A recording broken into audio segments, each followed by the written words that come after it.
Hello, I am Daniel Bloodworth. We are Easy Allies, and this is the Easy Allies podcast. This week I am joined by Don Casanova. Hello. Michael Huber. We're trying to evolve beyond the all humans are bad, all Na'vi are good paradigm, Cameron explains. Yeah. Okay. Okay. Michael Damiani. The devil's work is never done.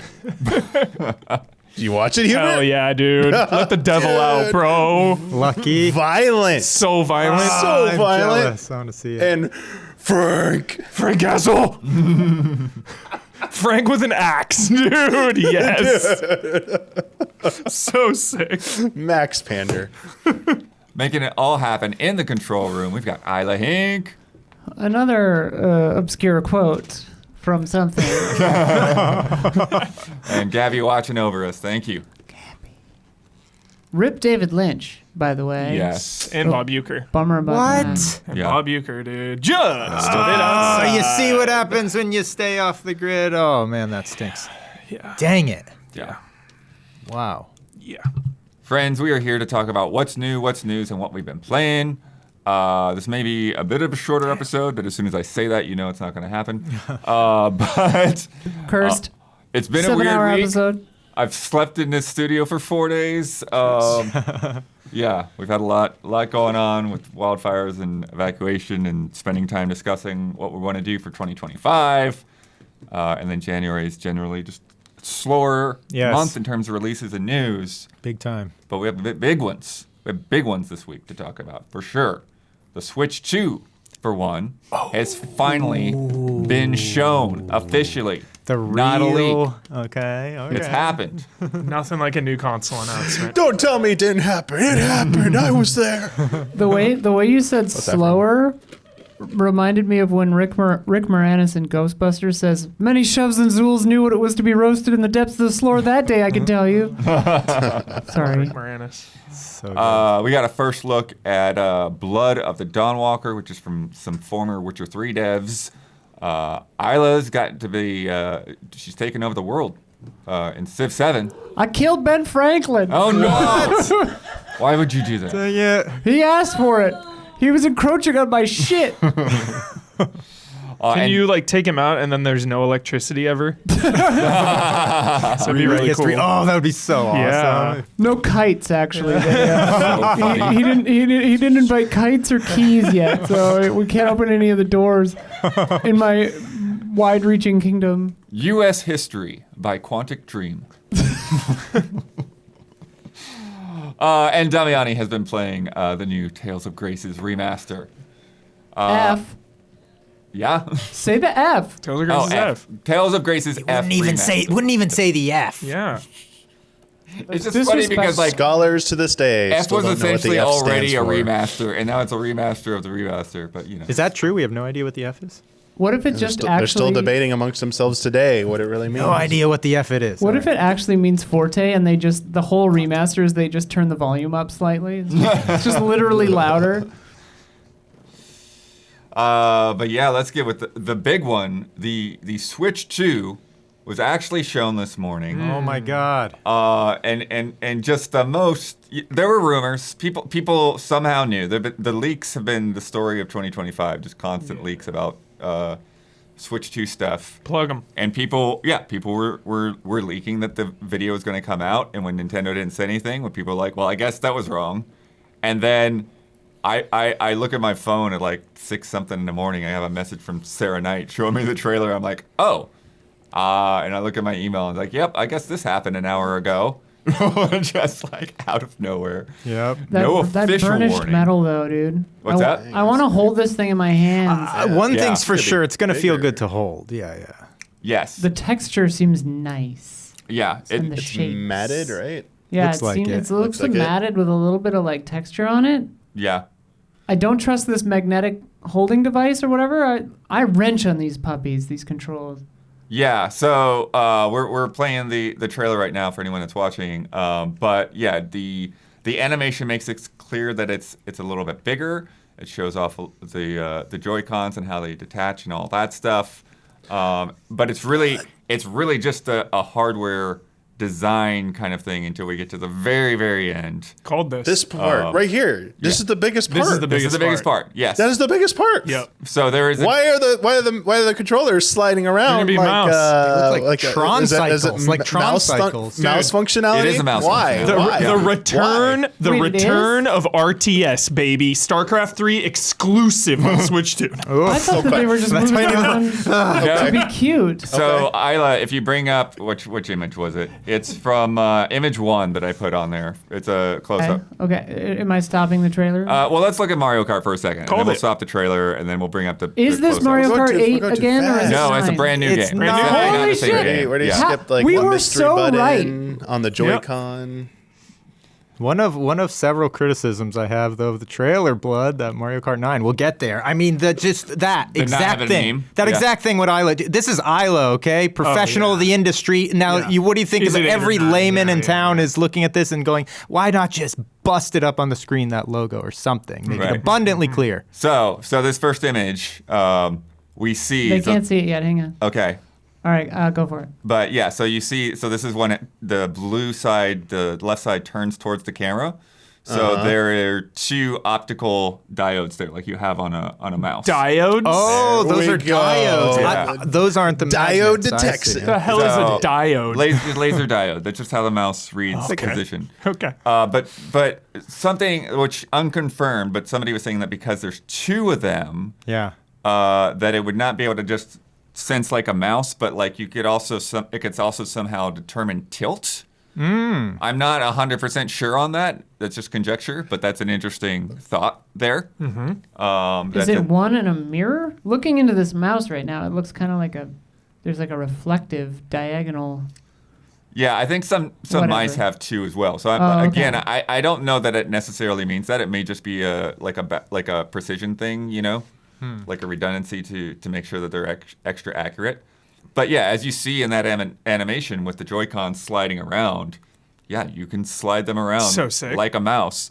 In RTS, baby, let's go. and they're snapped into the new strap things or whatever. Yeah. So the straps are designed to let them slide around more easily. Wow, yeah, they do have like a base. Yeah. That's so weird. It's really nice. This kind of like technological innovation, if you will, is very exciting for Switch neat. 2, I think. Yeah. Yeah.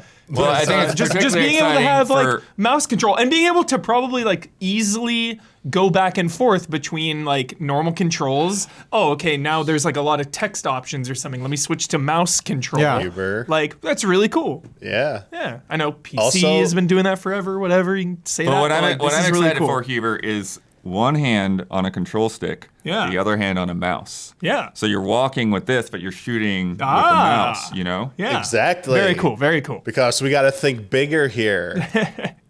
Nintendo also bringing their games to PC in the future. okay. Yes. Mouse and keyboard support. Here we This is go. the first step, Daviati. Step They see one. everyone else doing it. And they're like, dang, we're leaving too much money on the table. We got to do it. Yes. Don, what I'm excited, though, is Mario Maker Oh, yes. with mouse. Oh my god. Oh, yes, yeah. for sure. Oh yeah. Only concern though, Blood, putting in long hours on Mario Maker 3 with this mouse. How's it going to feel though? The mouse is like a sideways cracker. You know what I mean? We're going to be squeezing I it like am this. Is that curious going to about become? the ergonomics. My hand's not Yeah. going to cramp up on You know that. what, Dawn? They got you covered. Okay. Probably it hasn't been shown yet, but you know they're gonna make a real traditional mouse for you to use as well. Okay, yeah. Mario all They right. have that. Someone's got you covered. It's happening. This Or a is just shell because that goes around the Joy-Con, Yeah. right? Yeah. They'll have both for That's sure. my They'll bigger have wish both. is Yeah. a shell. Yeah, we need some kind of shell. Yeah. Big shell. Shout out. Yeah, shout out. Yeah. Well, I wanted to. So this close up on the right Joy-Con. Yeah. And for listeners, if you have not seen this trailer yet, what's interesting is that the Joy-Cons and the system itself are like a dark, like charcoal color. Charcoal. Beautiful. And then they have highlights. So there's a highlight right under each analog stick. So there's a blue one on the left and there's a red one on the right. Very But it's smart. It's more of a blue and a salmon. I'd Yeah, say. it's like a salmon cantaloupe kind of orange, like up to your interpretation, whatever you name that color. And then the plug part of the Joy-Con that's normally hidden when you Partnership with Salmon Globe. yes, that is also that color. So you've got like this pink bit sticking out of the right side and the blue bit on the left. However, on the right Joy-Con, there is a new square button under the home button. Yeah. Mystery button. Mystery function there. Another button to accidentally press while you're. Totally. The rumored community button. Oh. No C on it though. Yeah, they got to reveal that Keeping logo. it under wraps because it's probably one of those features because it was in these leaks that have all been true. But apparently, yeah, there's going to be community functionality with Street like Pass button. Switch is going to have built-in voice chat and stuff like that. No more mobile app needed or anything like that. You're just going to be able to do it all on your Switch, apparently. So we'll have to see. Rumor though, it says no Miiverse though. No Miiverse like What a thing. burn. But they have no one said anything about Street Pass or anything like that yet. I still have my hopium for Street Pass. There's hope. Still can happen. It Wait, still can happen. Is there a Ethernet port on this thing? I don't Don't think know. so. Okay. Yeah. I need that. not Oh, that- it's not- probably not on the that they- inside because Okay. the modern docks have it. Yeah, the they've had it. OLED There's docks have absolute- it. The OLED docks it's- have it, but the OLED dock is like the premium dock, so I imagine this dock would have it. remains to be seen. Got it. Whether you get it or you will have to buy This an dock adapter. is slightly rounded. I like this color coding thing because it's going to prevent anyone from being confused about which side goes in which. Because, I mean, if you're not as familiar when you're like the current Switch, when you're slotting them in, sometimes you're like, oops, wrong one, doesn't go in there. And with the magnetic stuff, it's probably going to like it's like multiple layers. Like it'll reject it, like, polarity will like push it out if you try and push it into the wrong one. And color code, but I am curious, like, are they going to Well, it do would be other upside colored down. Joy-Cons going forward? And like, are you going to be able to switch the color on the Switch inside to like, or is that never just going to be able to be changed? I'm wondering about that because they got to make special themed Joy-Cons and Switch Right. 2s at some point, right? Yeah, maybe those Right. are little caps that can pop off on the inside magnets. or Yeah, I don't something. know if they're detached. That colored part on the inside of the base Yeah, part that's with a good the screen question. is detachable or not. That's a good I don't question. know. Maybe it's all liquid metal and it does cool like this does this cool shit. T1000. T1000 tech being implemented.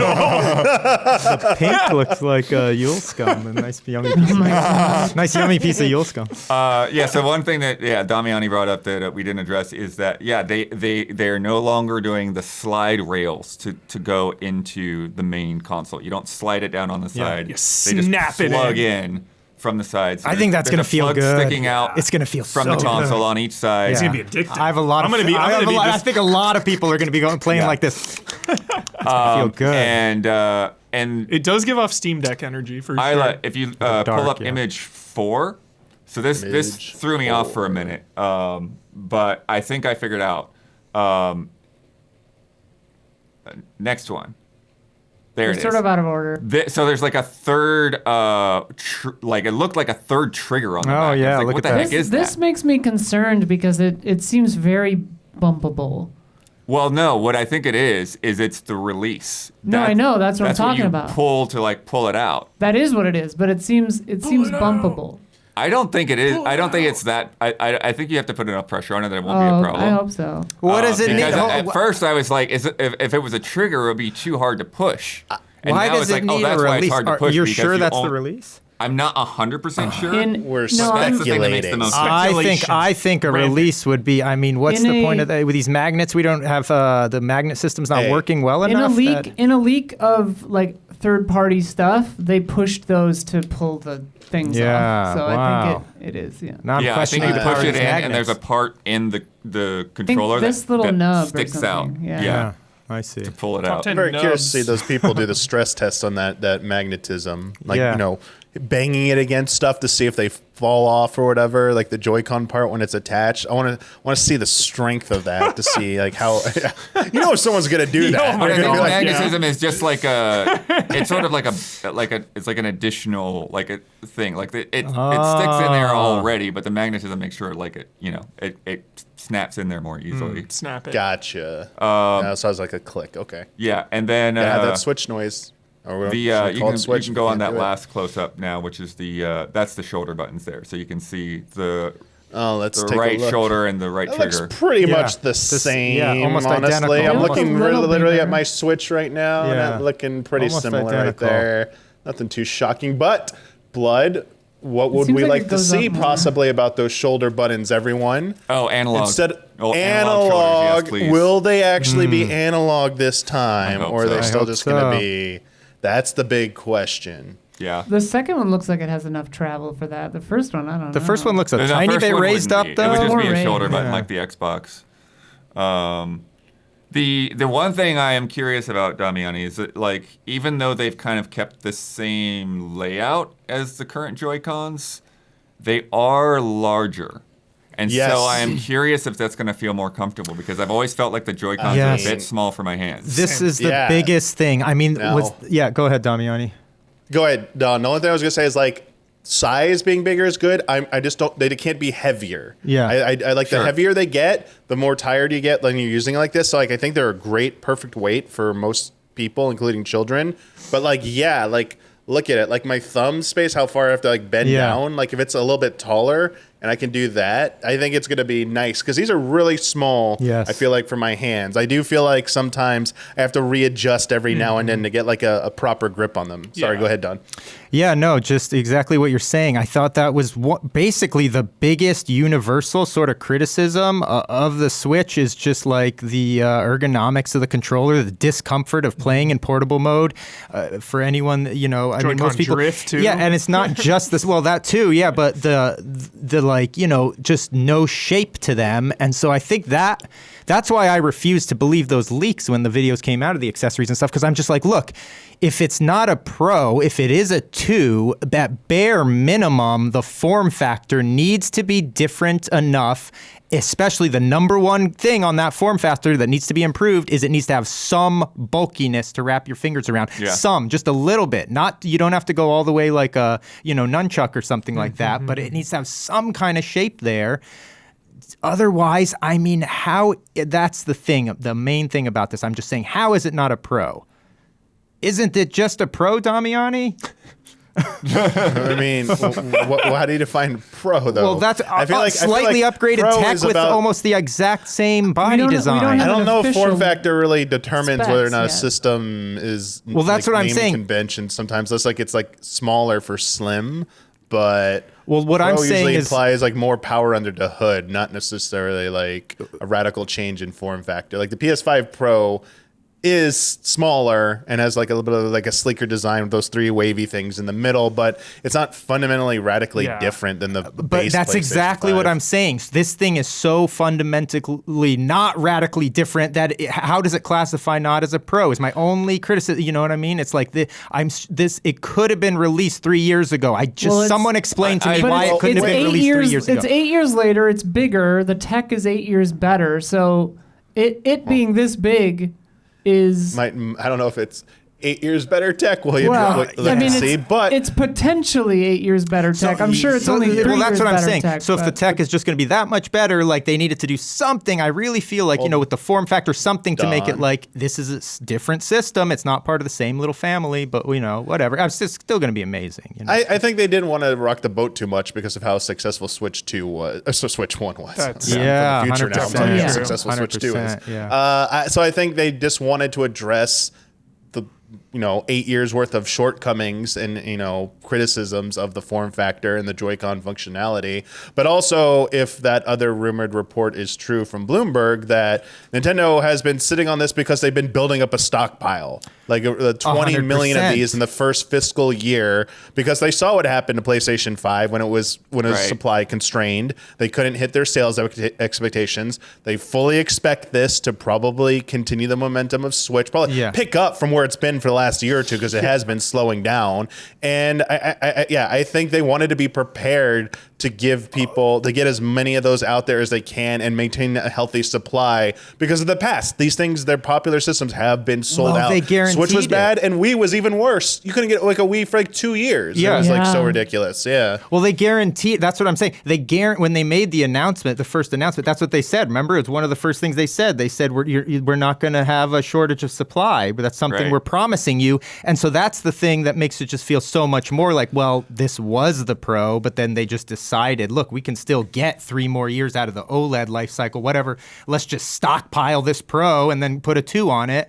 I don't for better or think, I for don't think worse. it's been stockpiled that long, Don. you know? I think honestly, like in this day and age, I think It's like the only like fundamental difference, that you're going to see in most of these consoles is a significant, generational leap in power, right? With a couple of extra features like the mouse control, right? Love the mouse control. So It looks cool. if it was just a Pro, that difference would not be super noticeable, That's right? where- Like there's a lot of people that are going to yeah. skip the PS5 Pro because it's fine. I don't Yeah. need, Wait for a 6. Yeah. that's why they. Whereas, Yeah. like literally, like a Switch can't play the new Switch 2 games, Right. in a lot of cases. that's why But I the like they Switch 2 can play the Switch 1 games mostly. Yeah, Thankfully, but they yeah, said that's a good. couple that they can't. So I'm Whoa. guessing those Whoa. are Yeah. games with like the IR sensor or something. Well, Yeah, it's I think they probably meant that, people yeah. already guessed. It's probably like Labo, Ring Fit, 1-2 like Switch, yeah. special games because stuff Yeah. like that. Although there might be more. And to Don's point, like I think because it's a hybrid system and a lot of people do use it in a handheld, I think people already train from their mobile phones to see iterative updates to their phone, so it doesn't like look drastically. Either get slightly bigger, Oh, I or the gotcha, camera yeah, changes and stuff like that. Yeah, it's part of the identity of it, yeah. Yeah, the hear reason ya. I'm saying this, Dawn, is because Nintendo already had a misfire when they stayed within the same branding with Wii to Wii U. Mm-hmm. A lot of people didn't get what Wii was. They thought it was a tablet add-on for the Wii. People walking in the store, it was like a big communications nightmare. Yeah. Contributed to that system not doing well. I think they just want to do everything possible to avoid that. It's like, okay, it looks like a Switch, but there's a big 2 on it. Yeah. And Yeah. it's very clearly It's the communicated sequel that to this Switch. is 2. Yeah. Yes. And but it's also familiar. So it's not too far out that's like, what am I looking at too? Because if you call it a Switch 2 and it looks nothing like a Switch, people are going to be like, what is this? Are you is this really a Switch 2? Oh, sure. I'm Yeah, confused. yeah. No, I was just Yeah. thinking, you see it, and then you go, oh, yeah, it's just like the Switch. Yeah. Oh, but it's got you got something to grab It definitely feels onto. like the safest Nintendo console in Yeah. a long time. Like Right. you think But about it's what so they smart. did. You think about what they did with, Wii motion Yeah. controls and GameCube little mini discs. Yeah, zero and gimmick here, Wii like U zero new tablet gimmick. and Switch being a hybrid, and this just really feels. yeah. So I think the way Yeah. Mario Kart. It's like, is that Mario Kart 8 or 9? So that's the- so that whole Yeah. vibe, definitely I can see where you're coming from, where it's like, it does kind of feel like a Switch Pro rather than like a brand new 2. if So you're I totally not see where you're gonna coming from. show the logo Mario Kart 9, if you're just gonna show a few second shot, why not dazzle people so that they're like, oh, it's just a Switch, but a hardware upgrade? I mean, clearly that's real hard to see the hardware upgrade in that shot, right? For me, yeah. For I think me, it's it because was. It's because And, Mario we Kart have 8 looks well-trained amazing. eyes. It does. I mean, It does yeah. look amazing. It does look It's one of the I think greatest it's- looking games on Switch. It's twofold. One, it's regular consumers pretty much who already know about Switch probably know about Mario Kart. It's its best-selling Oh, game. for sure. It's very widely recognized, and they're like, oh, even if it's not, they don't know it's a new Mario Kart. They at least know Mario Kart will run on Available, Switch. So it's yeah, like okay. it solves that problem there, where they're gonna have like that continuity or a new experience. For everyone who's like inside the bubble, who are enthusiasts like us, it's like time to pick apart this trailer and go through the mystery, like because they don't. And honestly, I agree with some of the breakdown from was it the Kid and Krista video where they said that they pretty much. They have inside knowledge from their time when they worked there. Or sorry, insight, not inside knowledge. Insight from their time when they worked at Nintendo. And they were pretty much said like probably almost no employees got to see the software part of this video.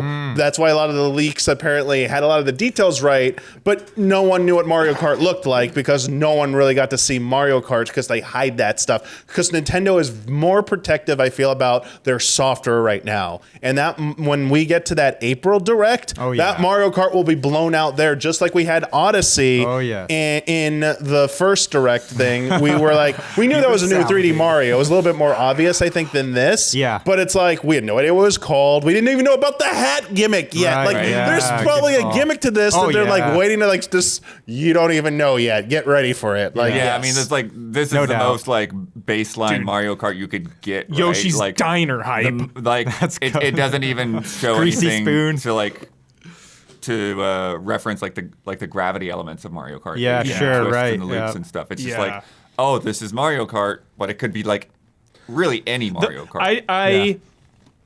I didn't expect it, but I'm also not surprised that Mario Kart's probably going to be a launch game. For sure. But I wish it wasn't, because now, Dawn, I'm sorry, and Yeah. Bloodworth, I'm sorry. Oh, no. Now, F-Zero and Wave Wave Race feel like pipe dreams. Right. Because they would be competing against this. You know. But like- two things. well, we at don't least know as a we launch don't- game. We don't know this is a launch game Yeah, yet. yeah, That's at least it's a right. launch. Like Odyssey was not a launch game. It came out in October of the same year, so it was like the first year, but it was not a launch game. Got it. Yeah. Although they did show Yoshi games restaurant looking like Yoshi is hilarious. Oh, it's so It looks awesome. like Yoshi made out of a hamburger. burger It's is his perfect. snout. I didn't even notice the burger. Oh, is his yeah. snout. We're speculating what it is. I think it's a good idea to have this Oh my at god! yeah. launch. This is the seller.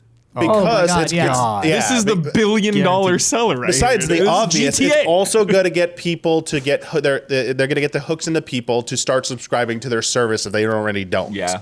Like Nintendo Online or whatever it's going to become, like that stuff. They're This going to is get your the account gateway. created. All of that's going to be there because this game is going to have obviously have significant online functionality. And Well, I think bet another round of booster packs too. yeah, a couple years. They ago. they want this like locked in so people from day one buy into the entire ecosystem. They need a and wave get ready to race go. pack where And you're yes, on freaking jet Oh, ski that'd be Yes, fun. for That'd be Dawn, fun. That'd be yes. super So, fun. Yeah, who's who knows? to They could have say- jet skis in the game. Seriously. Yeah, who's to say? We had the Blue Falcon Yeah. in it already. So, like, why not? Why can't this be Mario Kart Ultimate? Why can't it have more things than just like Mario Kart in it? Why? Hell yeah. They haven't showed you the wave race stage yet, Dawn, where there's Right. going to be like wave runners. There's going to be horses in these planes. trailers. Oh my God! This game has everything. I love Mario Kart 9. This shot gives me Cars vibes. It does. For Yeah. sure, Radiator dude. Springs over For here. sure. Dude, it looks like Jabba's palace in the distance, even though it's like Mushroom Mountains. I was like, at first glance, like, why are they going to Jabba's palace? So- Tatooine. So there's no. This may be a dumb question. There's no way Mario Kart 9 is going to be cross-gen then, huh? Right? No way. I don't Impossible? think so. I don't think so. There'd be I no don't think reason so. for them to do that, right? No reason. Don't think they will do that. I think No. it could happen, but I don't think it will. No reason to. Have we The- have we analyzed the new Donkey Kong in this trailer? They have. Oh. They say it looks more like the Yeah. movie Donkey Kong. have we Well- though? I Oh mean. wow. Yeah, and Yeah. classic Donkey Kong. It's not the rare Yeah. Donkey Kong anymore. Yeah. It's like the old school. They Yeah. were also saying that Mario looks a little bit more like Mario Wonder, but I'm like having a hard time seeing that. Bowser looking Yeah. good. Bowser looking good as always. Yeah. On his yeah. ATV. man. Big, Yes. big horse. Like, I know people are like, is it going to be open world? Is it going to embrace stuff like Diddy Kong Racing, Crash That Team little Racing? you can see in the and- background of the shot that Isla has up now. There's like a loop on a crazy Yeah. like stone structure back Freaking there. Yeah. Simba up there, dude. You can see Simba. Pride up Rock. there. Lion King. It's an exact recreation of Pride Rock. I don't think it's going to be open world. No. Like, No I way. think what it is, it's going to be more like Burnout the Paradise Mario Kart? Sonic racing games where the levels transform. Or evolve. There'll be like would be multiple nice. versions. Oh. Like F-Zero already does that, That'd be where you go to nice. like in the Right. Super Nintendo, you go to like Mute City, Mute City 2, Mute City 3. They like evolve. Oh, yeah, that'd be These fun. courses might have things that evolve during the race, where you can like Damiani? change the layout. I would love a. Oh yeah. I would love a Chad is- Splatoon type Oh, go for it. situation where there's like a hub that you can walk around in and get off of your cart. Yeah, like a Like a community be hub nice. type. Yeah. the pits kind of thing. Yeah, Yeah, go up to the garage and like work on your little Mario, like your little cart or whatever, like customize it and little shops and stuff. I think. I that'd be really think cool. there's a good chance for a hub environment, just like Yeah. you said in Splatoon, where you can walk around a small area to Or like. Yeah. Diddy Kong racing or Crash racing. Totally. Yeah. It'd be I so don't fun. know if they're going to do that, like where you can actually go drive around and explore. The only reason I think is because Nintendo does like keeping things a little bit more simple and keeping things moving along in the Mario Kart. And while I definitely like that style of design, I think for like a broader audience, they don't want people to get bogged down in that, and they Yeah. want like, let's get you into a race, let's get you going. In and out. But here's like a nice quick area to walk around to a shop, buy your parts or whatever, customize stuff like that, everything you Simple, expect from like modern games, and then jump into the race, go Yeah. into the race in the Chat. circuits, and get going or go online. Chat pointed out this map has 24 starting positions. Yeah, that was pointed out today. Yeah. So that's There are one of those. 24, so that suggests you could have 24 people online rather than just 12. Which is cool. That'll be fun to go from 1st to 23rd in the last yeah, 5 seconds of the race. So great at That's Mario gonna feel Kart. better than ever. Having more people when you're in the middle of the pack. Oh, I cannot wait. Now lose Now double-digit he's ranking. Oh, I right can't now. wait. Double-digit Yeah, that ranking in is the last 400 feet of the pandemonium, track. Dude, release this. Release it. Release it. Well, Release it! I want to ask you guys this: if the direct is in April, when do you think this is coming out? Well, so hang on. I want to get some other stuff out of the way first Yeah. because I'm leading up to that too. All right. There on the hardware side of things, two other little things. There is an extra USB-C port on the top. There's still the one on the bottom. There's Thank one on the goodness. top. Nice. Oh, thank goodness. Yeah. So We also What haven't seen the Pro for? controller.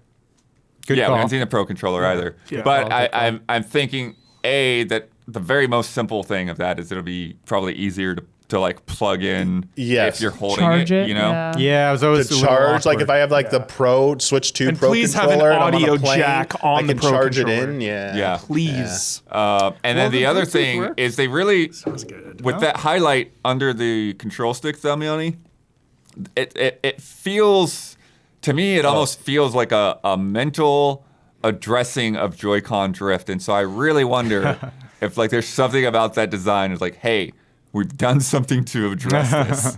What do you think? Yeah, I'm kind of looking at that because like even like the like an like the Xbox One controller, it's like on a ball, but like it doesn't have anything like raised against the stuff like that to like kind of cushion it in. To like it looks like padding or something around it. Padding Membrane. tin? Yeah, Paddington I'm not like membrane.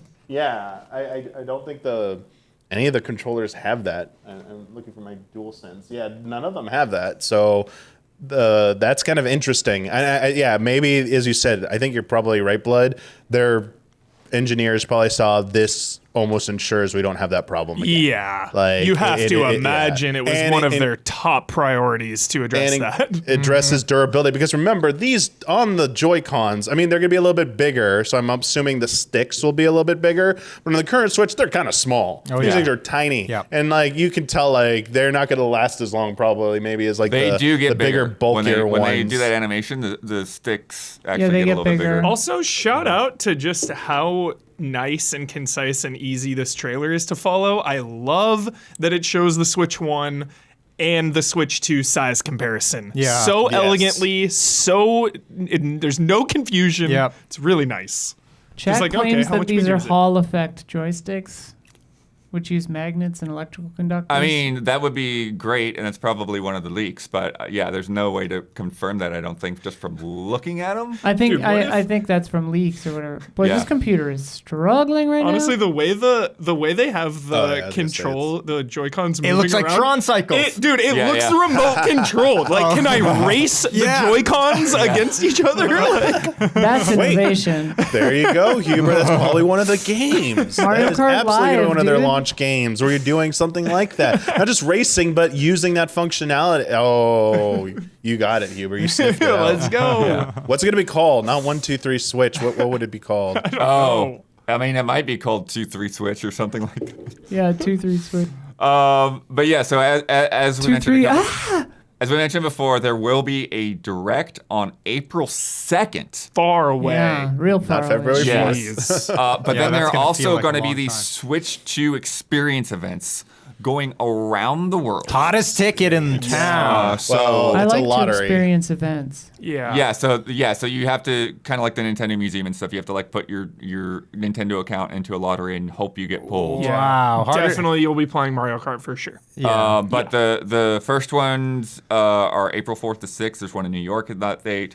Then Los Angeles gets April 11th to 13th. But they go all the way across from like U.S., Europe, and Asia until like the beginning of June. Wow. Oh boy. wow. Okay, so But- that means So I think that these experiences mean we probably won't see a launch until late May, early June. yeah. Okay, yeah, I agree with that. I think the system's going to launch while these things are still going on. I think they won't be over. Because Nintendo does do that. They will do tours and stuff for a Yeah. new game, and they will have the game already be out or about to come out, and they'll continue it on in different locations. Like they've done that forever. So I think I still think it's like probably a late May to mid June release. Yeah, Early agree. May Some people possibly, but I think they want to get those first couple there before the system's out. So I think we'll have a couple of weeks at the very maybe late April, but which probably means that press are gonna get access to it like probably in like March or something. I want one. hopefully. I don't think there is anything more exciting than a new console launch. Yeah. No. Like straight up, let alone the father of it all, Nintendo. Yeah. Like we are getting a new Nintendo console this year. Yes. That is like that alone just makes this year. Yes. It's already a legendary year. We're Yeah. getting a brand new Nintendo. It's insane. It's been so long. It's been so And, long. man. All those leaks saying all these games, all these third-party games now like are coming to it. I believe it all now. GTA. So many. Just Hubert, the lowest point in this leak cycle was when the motherboard image went out and people were breaking it down, saying, "Oh God." Get your expectations in check, everybody. It's like barely a PS4 level power. It's like it's not gonna be like this PS4 Pro or base or Xbox Series S level, blah blah blah. Now it's like it's getting Rebirth, it's getting Monster. It's like everyone's like everyone said now with this out, floodgates will open for third-party announcements about ports, and it's like cannot wait. Maybe, Especially I don't know if they will until the direct. I love tech, but I won't be concerned about the Switch 2 tech until like 2028. You know what I mean? Like it'll be fine for a while. We're good. Oh, yeah. I'll worry about it then. This the is the first thing. couple years though, My this thing thing's is gonna be my thing cooking. is like, yeah. power barely matters for a Nintendo system. Like they're gonna do their thing, and it's just gonna be their thing. You know, Chad's talking about Kart Maker. You know, I'm like shit. Yeah, that would be sick no matter what I'm the hoping hardware so is. much Mario Maker 3 is 3D. Oh my think God, If it's 3D yeah. Mario Maker. Oh my God, that would be Switch so 2 can awesome. do it. publishers- The Switch 2 can all do the it. publishers learned their lesson with Switch. They saw how well that thing sold. Until they get framed, They're like, we need to be here day one and find ways to get our games on You're in this Call of system Duty, we know immediately. that. Especially with like how things have been going. Like, the industry has not been doing too well. A lot of places are looking to the Switch 2 to be like that beacon right now, of that shining light of like things are going to be great again. Like we're going to have like monster sales and like just get your games on the system. It's going to be good times and maybe getting alleviating some of the development times for games. Now budget isn't quite always tied to visual fidelity, but maybe it makes it a little bit faster to get some games on these when third parties decide maybe we'll like design for Switch first instead of like targeting a PS5 Pro or something. Right. Because it is frustrating that like the ports are always a little compromised on the Switch. So are we gonna still call it Switchy, Hubert, or are you gonna make a new word for it? I mean, I think it will. But I'm willing to bet at any stakes anyone wants right here, right now. I will bet anything that at the Nintendo Direct we are going to get the Silksong release date. 100%. Who wants to bet it? Okay. Don't do it. I'm all in. Don't do it. I'm pushing all my chips in the middle of the table right now. Why would you do this? April 2nd, Switch friggin' Silksong reveal, dude. It's coming. no. It's coming. Do you think Monster Hunter Wilds will be on this thing? I think probably not. Maybe not at launch. But eventually, yeah. I wouldn't think at Oh, yeah. launch. I think they'll do it. Yeah, I later. don't think at launch, but who knows? Well, it depends when launch is, because Wilds is. Chad gonna be says way someone before at it's Team gonna- Cherry has apparently already hinted at that with a tweet. Okay. I haven't seen this tweet. But There we go. Give me Huber. I'm surprised What else, they're Huber? speaking, but We'll yeah. go further, Huber. Shenmue 4, baby, in that direct. Let's go. Dude, Virtua Fighter's got my Shenmue hype right now. God, that looks good. So, Virtua Fighter but also. I do want to address the distance we are out from that, and I do This think far. there's a reason that 3 we're months, seeing just basically. this now with no specs, only a hint of Mario Kart, because I don't know if this is the same episode that you watched, Damiani, but Kit and Krista were talking about like what is it got to be like within Nintendo right now, and they're yes, saying that like yes. within Nintendo as an employee, like this is high alert, red flag, all of these leaks and stuff that Yeah. have been going out, like. They're like, there's no way Nintendo would do this intentionally. Like, they get lectured on the value of surprise.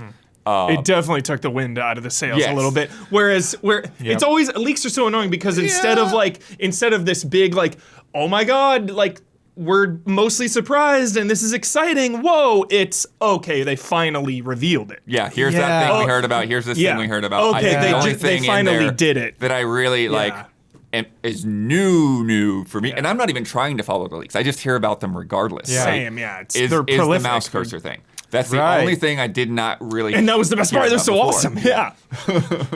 I mean, I think I don't deny that like it leaking takes like a little bit of surprise out, but I also will say because this system is so iterative, this was probably a good system to like not have have this amount of leaks happening for it. It's not great that they happen, but imagine if like the Switch had fully like leaked everything about it. And I don't remember if it did, but like if that's how it happened, I don't remember it. But like if it did, that would have been like suck. That would suck to be like, oh, we already know it's a hybrid. We already know it's got Joy-Cons and they snap. But like that first reveal with the people holding it was like, wait, what the heck? You take it in it docks and like stuff like that was like crazy. Or we would like to play. It's like, what am I looking? Like that stuff would stink. But I think because it's so iterative, it didn't sting as much. Yeah. I also think, Damiani, there is a level of, with the Wii and the Wii U and the Switch, where like, unless somebody had like put out every detail about how they worked, just the high level concept of them, like I think even the DS like might have had some leaks. And you're like, what do you mean it has two screens? Like it just like it doesn't get traction because like when you hear about it out of context, you're like this doesn't make sense. Like, what do you mean you just wave a controller around? You can't do that. That doesn't work. But I want to know what you think though. Do you think that this trailer got pushed out early because of these leaks? I think that there's enough here that's basically what we already know that like somebody made the call like we've got to do it because we're not going to sit around in this for another month or two. Yeah, I believe that. I don't know. It wouldn't surprise me. From what I know about how Nintendo markets, like they are like draconian and like internal, like it's crazy. Eternal so, Darkness. I mean, like they obviously had this in the works, but like the fact that it has a direct date on it, means that. But that's what I mean. Like, I don't if think the they direct need is to care. The direct 3 is months really far away. Yeah. Like, why would they have not put this trailer out in like mid-March? Yeah. Because that's how they did the timing roughly for the Switch reveal. It was beginning of October, right, of 2016, and then January is the blowout. So November, December, January, that's 3 months. We're getting this in January, so February, March, April, the blowout, that's 3 months away. It kind of fits. Yeah. I think this is more indicative of that this was their plan all along, and as this video was coming together, that's why the leaks were so spot on, because it's like, finally it's legit. Somebody This was saw always the- planned to yeah. happen on this day, so people started catching glimpses of the real thing, and it's like, oh. I think it was just like, it's a little harder nowadays to keep. I think software might be a little bit easier to keep a secret, especially first party when you control everything. Right. Whereas this involves, you saw third parties. They're like, we didn't sign an NDA. We're making it peripherals for this. It's like, this, I think, is what always happens. Like any kind of hardware, whether it's consoles or it's like GPUs, like all the NVIDIA stuff leaked ahead of time. It's like, of course, like they can't control that stuff with third parties. It's Yeah, just, because there's And stockpiling people- and all that. Yeah. People have been saying there's going to be a Switch announcement next week for like 4 months. So eventually they're going to be right. Try 4 years on it. Yeah. Seriously. We've had to listen to Damiani talk about the Switch 2 for so long. Yeah, but I don't doubt that like Nintendo's not happy that the leaks Insiders. still happen. I still think they're not. I do agree. Like they are not like, oh, it was similar. It's like what I just said. Like it's similar enough to the Switch. Not a big deal. They're probably like, oh, this is massive. Like we need to like review everything. I'm always so and try tempted and, like, just crack to down make harder. Yeah, no. wild predictions. Kit and Yeah. Krista I are heard from the confident source. Yeah. that they're going to investigate this and they're going to find out exactly who did it. Like there's like no question. Someone's getting sued. Someone, well, maybe not sued necessarily, but something's going to happen for sure. The ninjas have been dispatched. Tactics and Final Fantasy IX at April Switch. Not a video. bad call. That's what they're waiting for. Not a bad call. Show me a Hell new yeah. Mario. Also, and it's Hubert, over. get you more hype. Dragon Quest 12. It's time, It is baby. Dragon past Quest 12. They time, were waiting dude. for Fire this Emblem, system. Mario 64 Maker. It's all happening. It's all happening. Bloodborne 2. All Did happening. you see the GIF someone made when the leaks for this event started happening? It was like on what, Reset Era, the Fifth Element one. No, I didn't. When catch that Ruby one. Rod's going down announcing like all the stuff, but they updated it for this, like Kingdom Hearts 4, like Monster in a Wild, Super No, seriously, Mario the 65. floodgates. Dude, the floodgates are now open. Like there have. I don't think they're- they're quite open yet. I think We're there's going to getting be there, though. some things like that Hollow Knight thing, where like people are Silksong's coming. start like dropping little winks and stuff.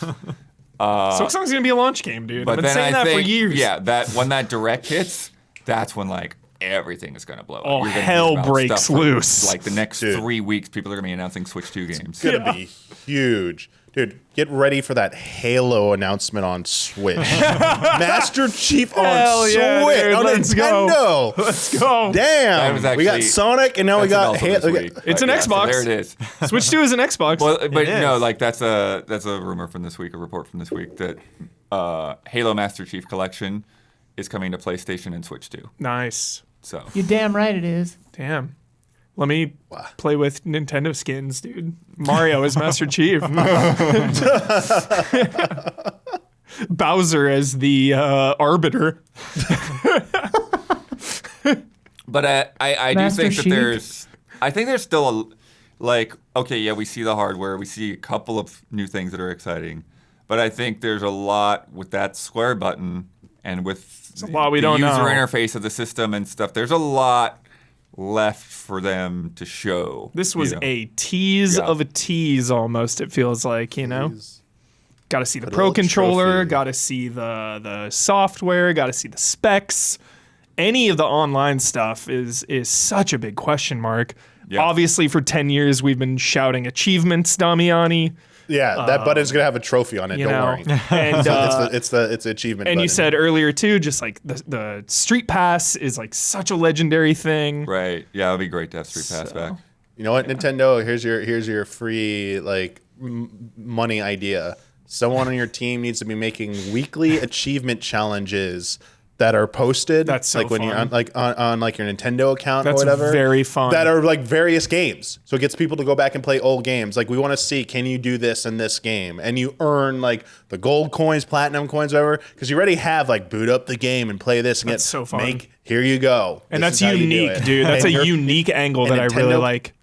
The enthusiast will do that Mm-hmm. nonstop. Damiani, will we get themes that are not just basic black and basic white? Seriously. Oh, for the interface, like Yeah. the OS level. Whew.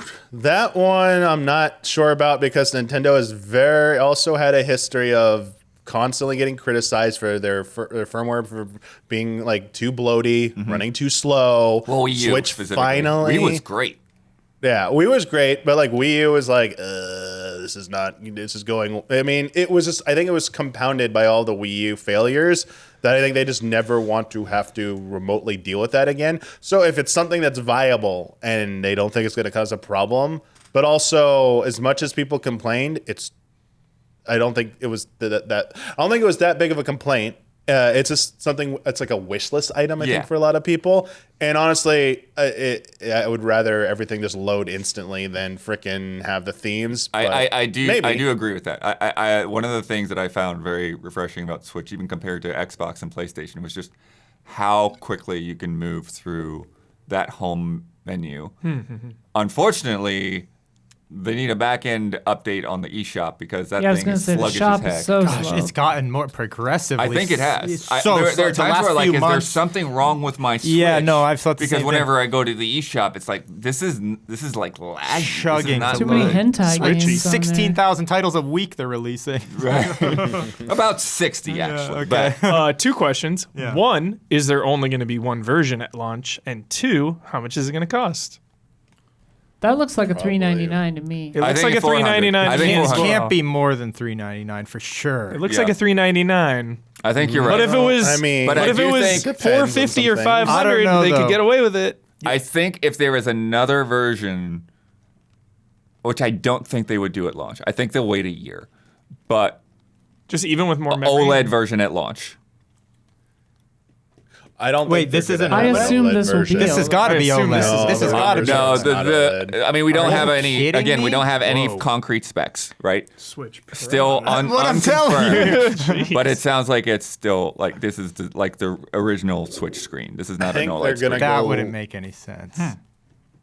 I mean, because to keep the cost down and keep. I don't know make though. it The easier only to thing to produce. me about the I'll be honest. The $399 price tag, even though it seems kind of reasonable, It seems a little light it for. well, I don't know. No, I was gonna say go the opposite. It's almost like they better have this software lineup. Has got to grab people. I mean, we it will. assume it will, right? It's got to be guaranteed. But Huber, if it doesn't, like, I don't It know, will. $349. Honestly, it's not even a question. in my mind that it will. $399 might be a little steep just for Yeah? your general Wait. Mario Kart 9 public to just pick up when you're not like, I mean, there's gonna be Silksong. There's gonna be Mario Odyssey, whatever the hell, Galaxy Odyssey, whatever it is. I don't know. Yeah, No. yeah. Probably some other like I feel- multiplayer game we don't even know about or something. Yeah, Yeah. I also feel like Nintendo's gone back and forth on in their history. They've priced the console at a point where they're not like necessarily making money off of it and counting on software to recoup that. And then there have been times I think they've said that like they're not going to do that anymore. I don't know with the way. The state of things at the moment, Yeah, I would that's where definitely it's coming lean from. towards the Look, higher side that's and what say I'm- $399 Are is you probably serious? the lower end. I think $449 is And- the most it would be. I think Yeah, I agree with that. I was yeah. thinking the opposite. And then it depends on some components other are things by very the time it expensive comes right out. now. Yeah, I think like I do think there's an outside chance they could still hit essentially the same price that the Switch One is right now. Like hit that $299. I don't even think that would be But- impossible, Blood. I'm not but, kidding. But as Isla is saying, like just everything is more So expensive. expensive, So I yeah. just think it makes sense that it will probably be more in the $399 range. I think, yeah, it's just a lot more. I would say, like a year or two ago, before we saw anything, I would have said $399 is the cheapest 100%. But it's like, I really believe at $349 it might be priced at, unless it just like really has some killer apps. Because with the state of the economy, I mean, it look, really does- a lot of people it's don't gonna have have some killer apps. It's disposable gonna have income. killer apps. I mean, it will, but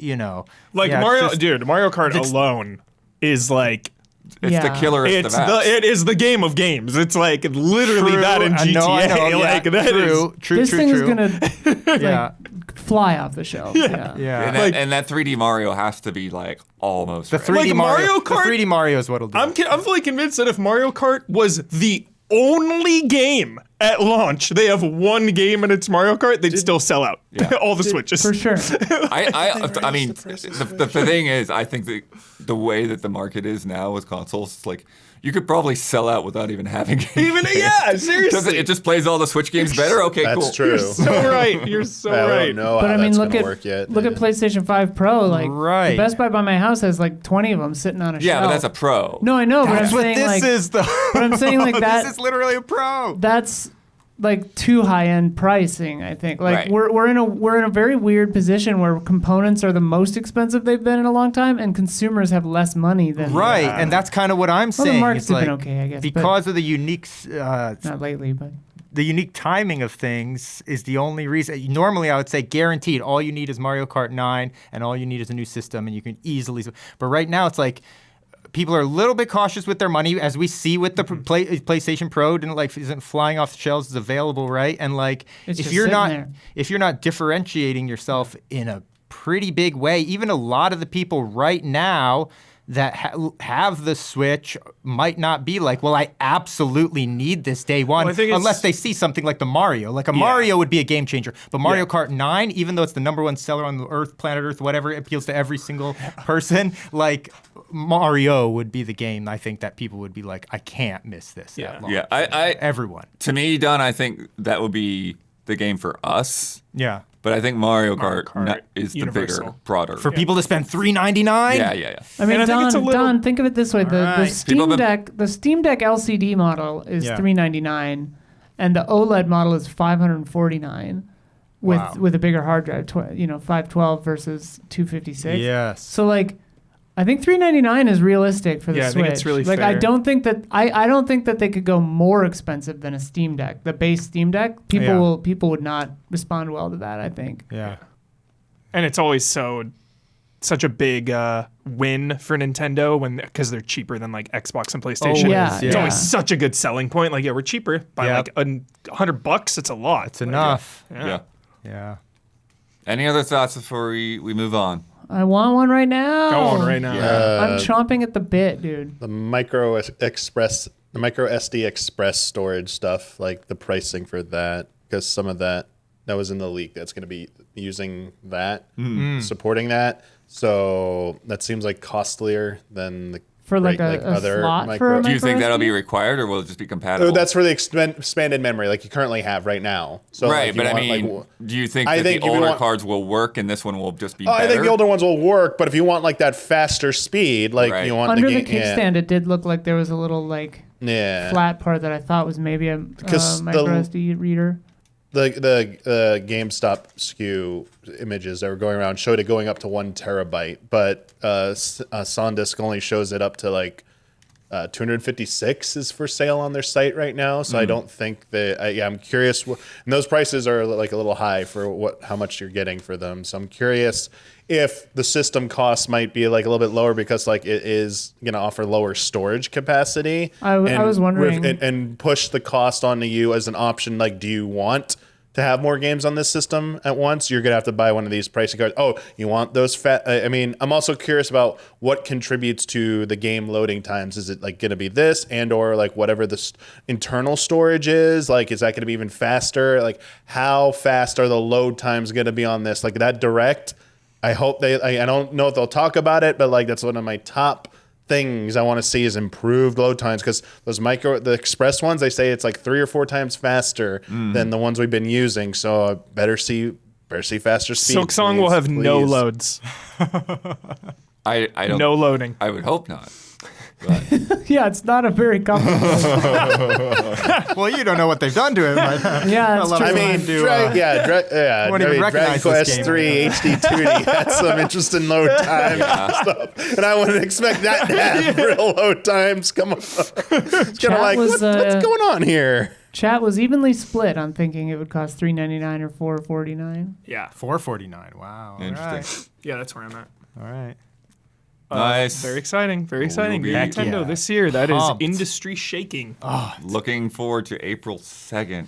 Gonna be good. Gonna be real. Oh, which good. also they did the classic marketing confusion because it said like 4/2/25, and people were like, yeah. "Oh, is that April? Is that February?" That's what I thought. I thought the same thing. I was Oh, like, is that's this European funny. dates or like my dates? So yeah, initially I was like, hell yeah, April. No, it's not April.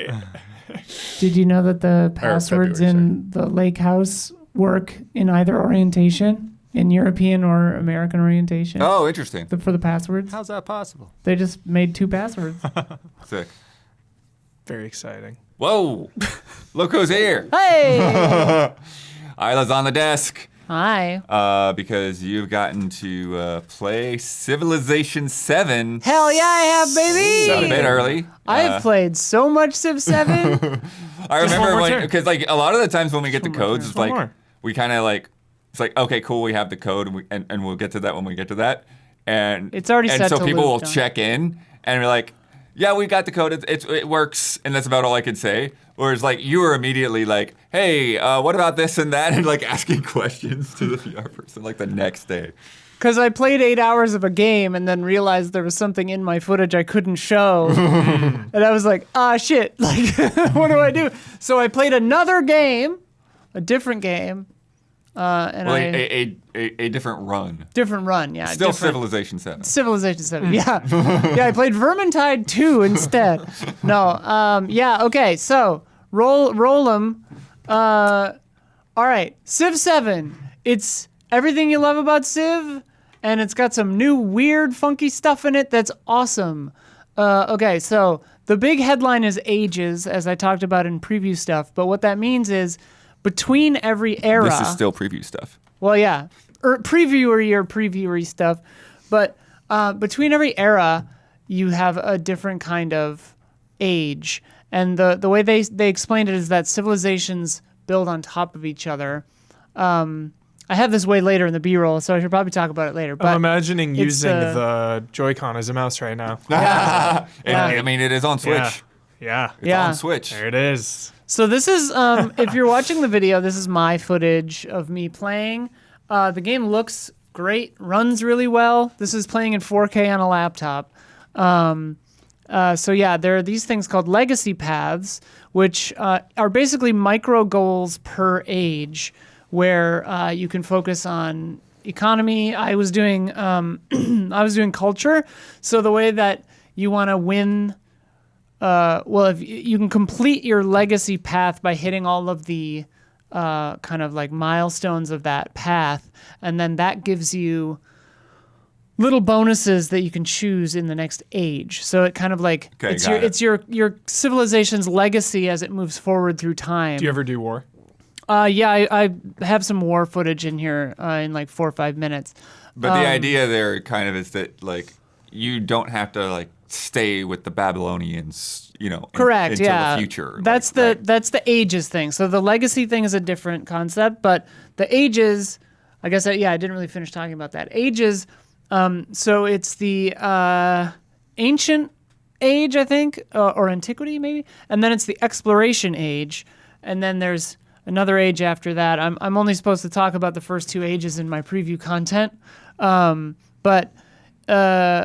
so in between each age, you can basically choose a new civilization that kind of builds on top of your previous civilization. You keep your ruler, your leader. Oh, okay. Yeah. So here I am choosing a pantheon, and then in God of War, shout out. in the exploration age, you found a religion. So that's a little different. It comes a little later. But yeah, and so like in this game, I started as Egypt, and then I became the I'll probably say this wrong, Abbasid, Abbasd, I think, something like that. Okay. Which was really cool because it's interesting because they say like your ruler was from the same like region as this civilization, so they'll give you like a historical context for why you might want to choose a certain thing or not. In the preview at Gamescom, they had said that your play style can also influence that. In this gameplay, I didn't see that to be the case, but this is an example of building a man-made wonder and then seeing a natural wonder that you can come across. They have these little cutscenes that like rotate around. That. Yeah, it's really nice. This is an independent city-state that you can meet. So there aren't like barbarians, quote-unquote, on the map anymore, really. You have these kind of independent cities. Awesome. And you can befriend them using influence, the little globe in the footage. And then you can become their suzerain or suzerain, whatever. Yeah. Where you like run them, and then you can eventually buy them and have them be one of your cities. This is a civic tree. So there's a good tech tree, a good civic tree. But what's interesting is you get them in chunks because the ages are kind of more segregated now. So you don't see like into the future. And if you move fast enough and get through the tree, you can start getting future tech, which gives you like points towards stuff in the next era. This is me fighting. This is when I defeated Benjamin Franklin. So listen, we got into a tussle because his borders were encroaching on mine, and I needed his shit. And I was playing a non-army character, but in the course of like, a few turns, I built this entire army and destroyed his ass. So yeah, this is the end of the Age of Antiquity, and it plays this little cutscene. There's no audio running because I think I had my thing muted, but I didn't need the audio for this anyway. But so it'll have this cool kind of art, hand-drawn sort of a thing, and Gwendolyn Christie from Game of Thrones is the narrator for this one. She does a great job. Captain Phasma, underutilized in Star Wars, and you get your points and like kind of unlocks. So that's an interesting thing, is that it there's kind of like account progress too, and you can unlock more civs as you go, okay. and more That's people great. as you go That's by great. like.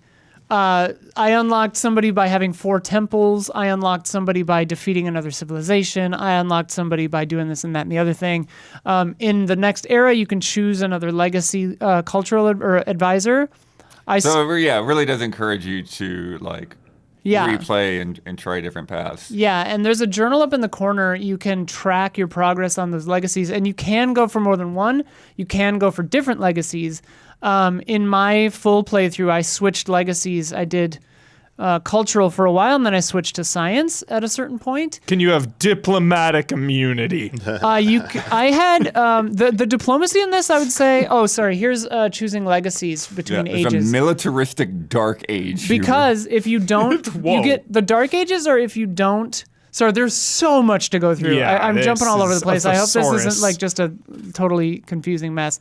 But the dark ages are if you do not achieve any of the milestones, you can choose that, and it gives you a bonus. It's kind of like a cursed mod in or a nightmare mod in Warframe, if you know what that is, where it's like it has a plus and a minus. Right. So a scientific dark age, it might it might give you more science, but science costs more. Yeah. Like your buildings cost cursed more. is a good term example as well for Yeah. Dragon Quest fans. Yeah. Can humans go extinct in Civilization? Not in this version of them. Every Bummer. civilization That'd is be humans. hilarious. You get to the final age and you're just birds. If you want that, place Stellaris. Where humans can absolutely go extinct in Stellaris. This screen is the resources screen, which is really overwhelming at first, but really makes a lot of sense once you get it. It's when you open up trade routes with other places, you gain the resources, the little things you can see all over the map, like dye or jade or Like fox wheat. pelts Yeah. and wheat and stuff. And you can assign where they go between all your little cities and stuff. Nice. And so you can use that to like raise happiness in a city.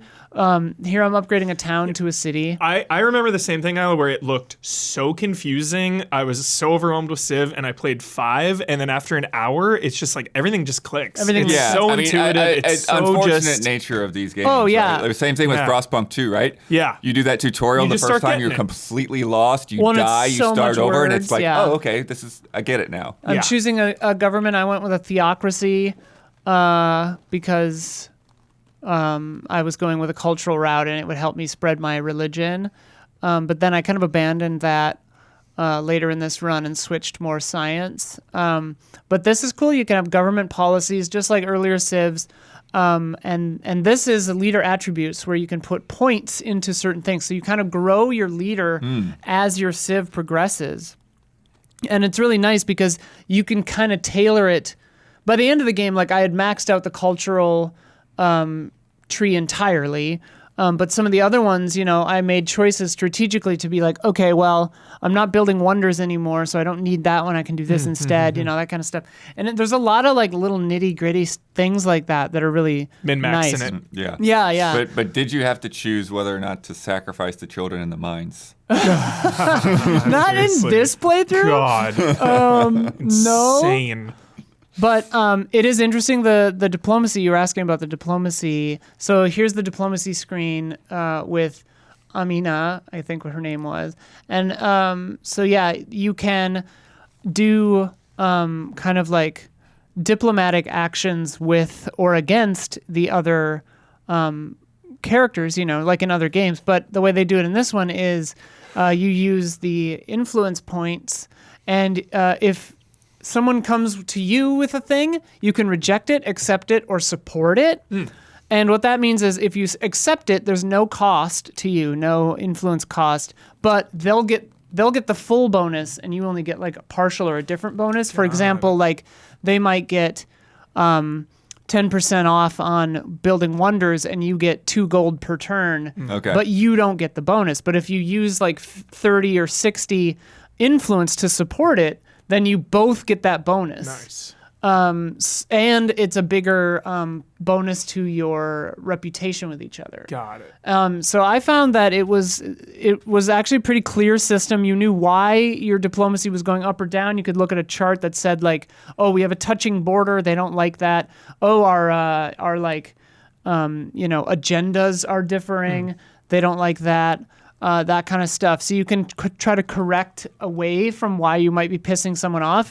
Because like part of the reason I had to take out Benjamin Franklin was my Civ was like around his, and I was like, okay, if he starts making trouble, and Americans, I'm in kind of a bad place, and so I basically pincered him, just wiped his ass off the planet. Franklin. It was really sad when I beat him. So funny. I had his statement in there earlier, but his voice acting was really good because he said something about like setting down one's tools. Oh my gosh. He's like, I'll set down my tools and my brush and I'll walk away this day or whatever. And I was Everyone always talks about how Gandhi is like the final boss of these games. I think that was insane. Civ 3 maybe or Civ 4. Gandhi was don't like mess a with maniac. Gandhi. Yeah, he was on a hair trigger. Yeah, with the nukes for sure. The way that building works in this is really, really cool. So you expand your city, and it doesn't exactly work the way that it did before, where you spend gold to buy a new hex. In this one, you can grow your city at certain times, like on your turns, and you click on the square that like your city border is already expanded, but then you click on your the hex that you want, and like if there's a resource there, your people will automatically build the improvement on it. But then there's something called overbuilding, which as the game goes, especially in next ages, you can build over what used to be there. Right. And sometimes that incurs a bonus or a penalty. But there's so much. It's really good. I really liked it. Did I ever say that? Yes. Yes. You can improve your trade relations by opening markets, and like you have to spend influence to add more potential trade routes, because there was a little while where I was like, Phantom Menace. why dude, can't let's go. I? Yeah, right. I was like, why can't I have more trade routes? And then I figured that out. Okay, another huge thing. The all units, when you upgrade to certain things, can just go into the water. You don't have to build a separate thing. Like a settler can just go out into the water. But in the exploration age, you gain the ability to go out into the open ocean, but until you research ship making 2 or whatever, they'll take damage because the rough seas. Okay, but yeah. that's how you go out and find other continents. You get bonuses for building in distant lands. Nice. So if you settle in another like continent or another island or whatever, Vikings. you get Ragnar. bonuses for doing that. It's That's really sick. neat. And like there are so many different ways that you can kind of like micro adjust your strategy as you're going. And like, see, I'm taking this, I think it's called a cog or whatever, but this little ship across, and I'm especially making attention to not staying in the sea. I took rough seas damage. Seas. So I'm trying to go from shoal to shoal there so I don't get terrored. What else? The building is really good. The wonders are really good. All this stuff is still there. Yeah, it just looks really good. It's fun and fresh. This game I'm playing on online speed, on easy. The other game I played was standard everything. But this one I had to recapture a bunch of footage. And I was just like, I need to get through a lot really quickly. So that's what you're looking at here. Things are a little sped up. And there's campaign and custom games you could do. Well, the way Civ kind of goes generally is like you just play games. Like there's not like a story per se, but like each run takes, I don't know, on standard maybe 15 hours. Okay. This I started and ended in one day, but it was most of the day. It was like 8 hours maybe. One more turn. One more turn. Oh, yeah. yeah. The first day I got this I had game. to get this game. Oh yeah, I took ibuprofen going to sleep after playing this because I was like, I'm gonna wake up with a migraine if I don't pre-medicate here. But the first day I got this game, I played it, and I was like, oh yeah, I should probably like, it's probably like 8 p.m. I should probably like, take a break, watch something. It was midnight. I was like, oh shit. Yeah. I was like, ooh, whoopsie. Are we on Goaty Watch? This is incredible. I really like it. I mean, like, with stuff like this, it's always interesting because, I don't know. I wouldn't say I'm, like, casual when it comes to games like this, but I'm definitely not, like, as sweaty as a lot of people get. So, like, I always reserve the possibility for there to be some kind of thing that didn't bother me, that the community at large is going to be like, this is garbage, you know? So, Right. yeah, I don't know. I just realized that Islam has my name in it. Never thought about that. That's fun. Existential absurdism was too long, so I had to say absurdism when I was founding my religion. Love that. Religion works a little differently in this. It seems way harder to keep other civs and other cities switched over to your holy fuck. Sorry. Severance Season 2 is now on Apple TV, baby. Nice. I forgot that was Watching today. that tonight. I thought that was tomorrow. I mean, I think it is, but we hit some time zone on that. Hell yeah, baby. Yeah, religion is tough in this. I don't know if they're gonna like tweak that still, Yeah. but like I would convert, you know, a city, and then like 3 turns later it would be just like somebody else had taken it, and I'm like, Jeez. holy crap. Like this is, because usually in 6 you could like win with religion, and this I was like, this is very hard. Yeah, I can't talk about the win states yet because that's in a different era. One of them seemed way easier than the others, but that's all I'll say. Yeah, I really love it. I'm very, very, very excited. And it comes out in like February something, I think. Sweet. Yeah. Close. It's crazy. Yeah, like a month maybe, a little Damn, under a month. Brand new Civ. It's it's just a couple weeks out, but Brand I new gotta Mario Couple of Kart. weeks. Brand new List, yeah. Civ. it is, yeah, we're snacking, dude. Brand new GTA. And oh yeah, so this is an example of I hit Brand new Monster 11th, Hunter. February 11th. February 11th. Okay, sweet. Not that long. That was me hitting a legacy milestone. There are 3 or 4 per era. And it's actually a crunch. In my standard game, I didn't finish I didn't like master the culture one. I missed it by 4 turns, building my 7th wonder. So in this one, I focused on it more just to make sure I got it, just to see what would happen. Nice. You get more like unlocks for the next era. But yeah, the tech is really cool. I have some other thoughts about a later era, but we can talk about that at a later date. Yeah. But all good so far. Civ, real good. Nice. I haven't played multiplayer yet. But yeah, I'm excited to do so. On my radar. Yeah, it's really good. Sick. Thank you. All right. Now it's just the 3 of us. Isla's back Bowser. there. Yeah, 4 of us. Don's back there, but yeah, not on the desk. That's right. Bowser.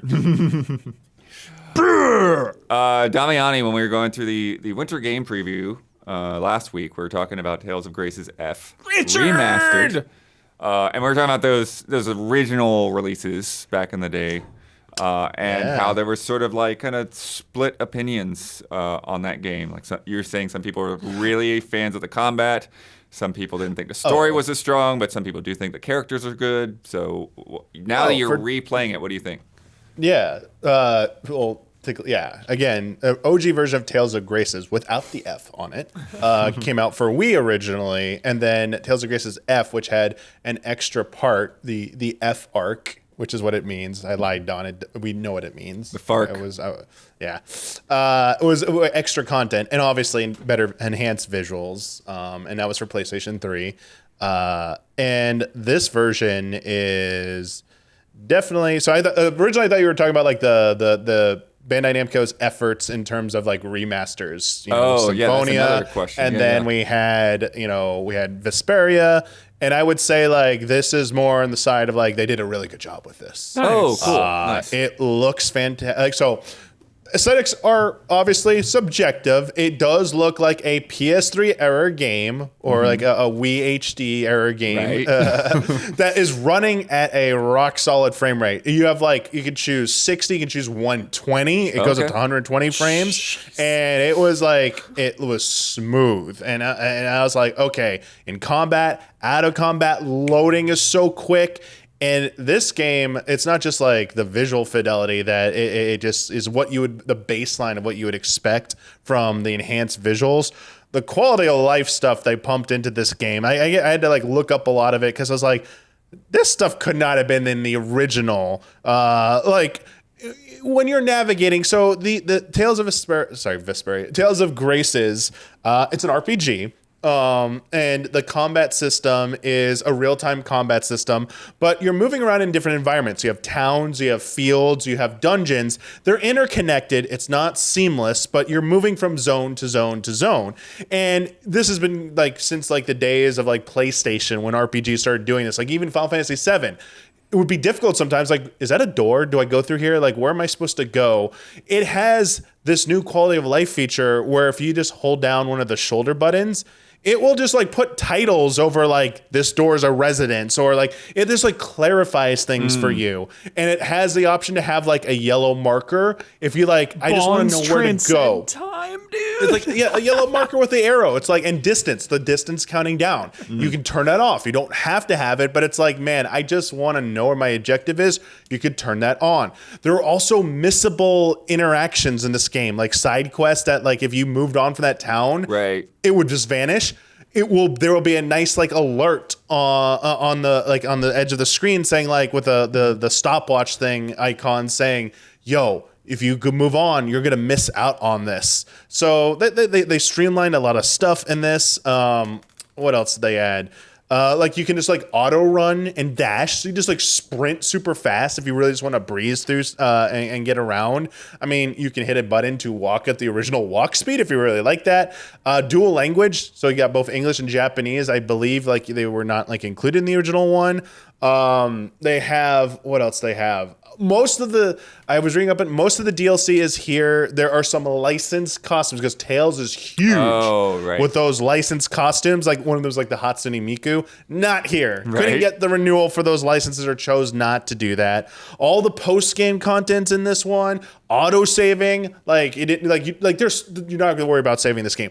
When you fail a battle, like a boss battle, you just retry it now. Like you Great. can do that. That's great. It has all the difficulty options you can think of. And then the biggest thing to me that was a shock, a staple of Tales games, is when you beat them, you earn this thing called grade throughout your playthrough, and you can spend it on bonuses for your new game plus, like level up faster, do more damage, increase your HP, whatever. They dropped some for you in the beginning, and you can access it in the beginning, and you can like you can make this game a joke if you want. You can also make it brutally difficult if you want. Like that full scale of options is all there. It's not maybe the most comprehensive you've ever seen in a game for a Tales game. This is like pretty good. Like you can custom fit as much within like the history of Tales as I've seen to make this experience how you want. You just want to experience the story, you're not gonna have any problem just experience the story. You really want to get the most out of this battle system and really learn how to play it, you can crank things up and like reduce your damage. You can like do the penalty modifiers as well. So it's like that. So it's the grade shop that is there as well. But obviously, as I said, streamlined, good quality of life, good visuals update for this. And I got to start like with like thoughts on this. I forgot how awesome it is to begin with a Tales opening with that anime video they play at the beginning with so that good. J-pop song. They always do those things. I was like, oh man, I forgot about this. And the anime scenes in this, I don't know if they're like the originals or what they did. They look cleaner.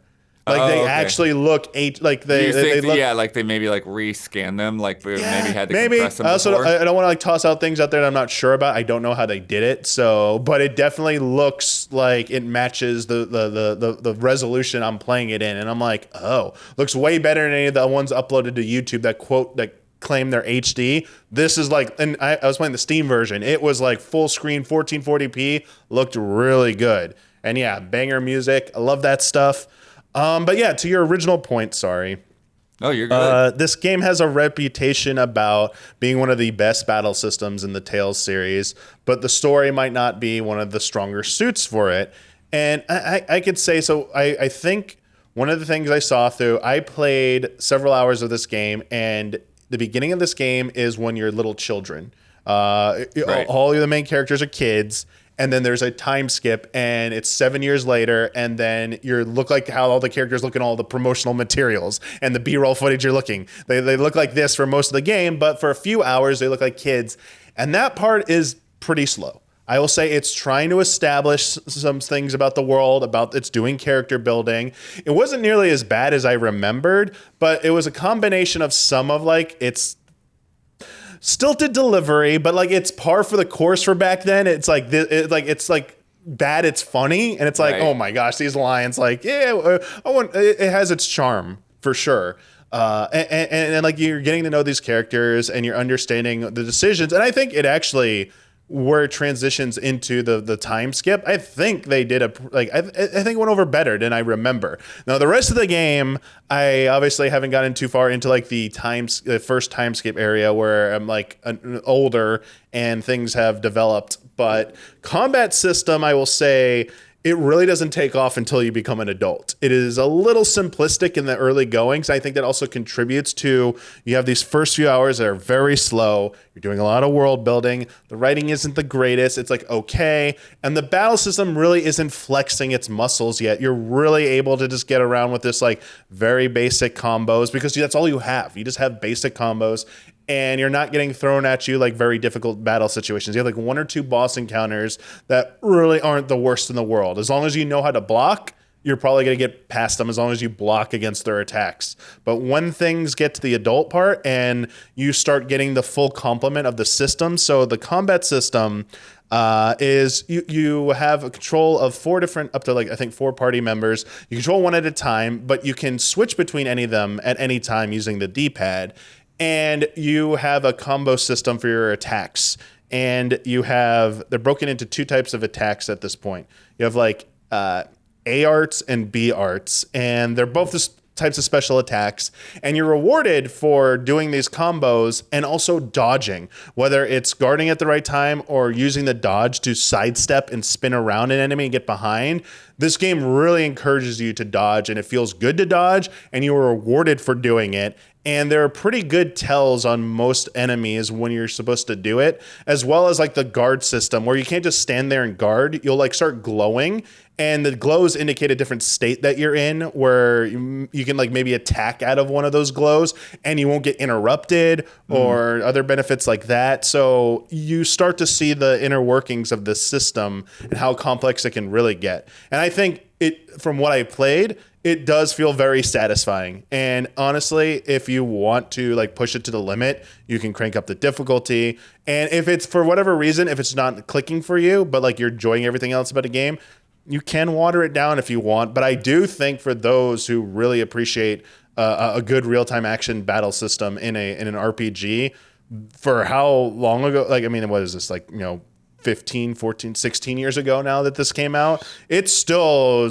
holds up, this battle system. Sick. You just have to get over some of the stilted animations. Like, it is still a 15-year-old game from the Wii PS3 360 era, and animations, as much as they tried to finesse it, it still looks like an older game. So it might not be as flashy and fluid as like the more modern ones that you see, like Arise or anything like that.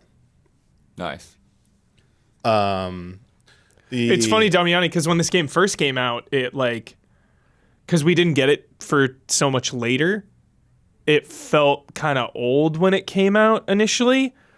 But now that it's like a retro game, it's Right. like that aging is actually making me want to play it. It looks like this old school retro Tales RPG, man. It looks really good. I had that feeling, and I want to echo that sentiment, Huber. As much as I used to harp on this when I reviewed these games back in the day, starting with Symphonia onward, even when we hit Vesperia just no, that's not true. Starting with Vesperia, the visual aesthetic kind of remained the same for several entries. Because Vesperia was a big visual leap. It looked so good. Yep, and you can tell that with the environments. And honestly, you don't have to look that hard. There's a lot of copy-paste elements. Like, the third house in the wilderness I came across, like not just the house, the wood cabin, but like the layout of the environment around it, like a giant circle garden or whatever leading up, like, in grass field leading up to it. It was like identical NPCs, and that they're not a unique character, like a special character. You're gonna see like 5 different looking NPCs the entire game, like in every town. You're like, oh, it's that NPC again. I'd walk 5 feet. There they are again. Like, it's what they had to do to get around it. And each environment, I would say the field environments can get to the I feel it's like some of the biggest, but dungeons and town environments and interior environments, very tiny.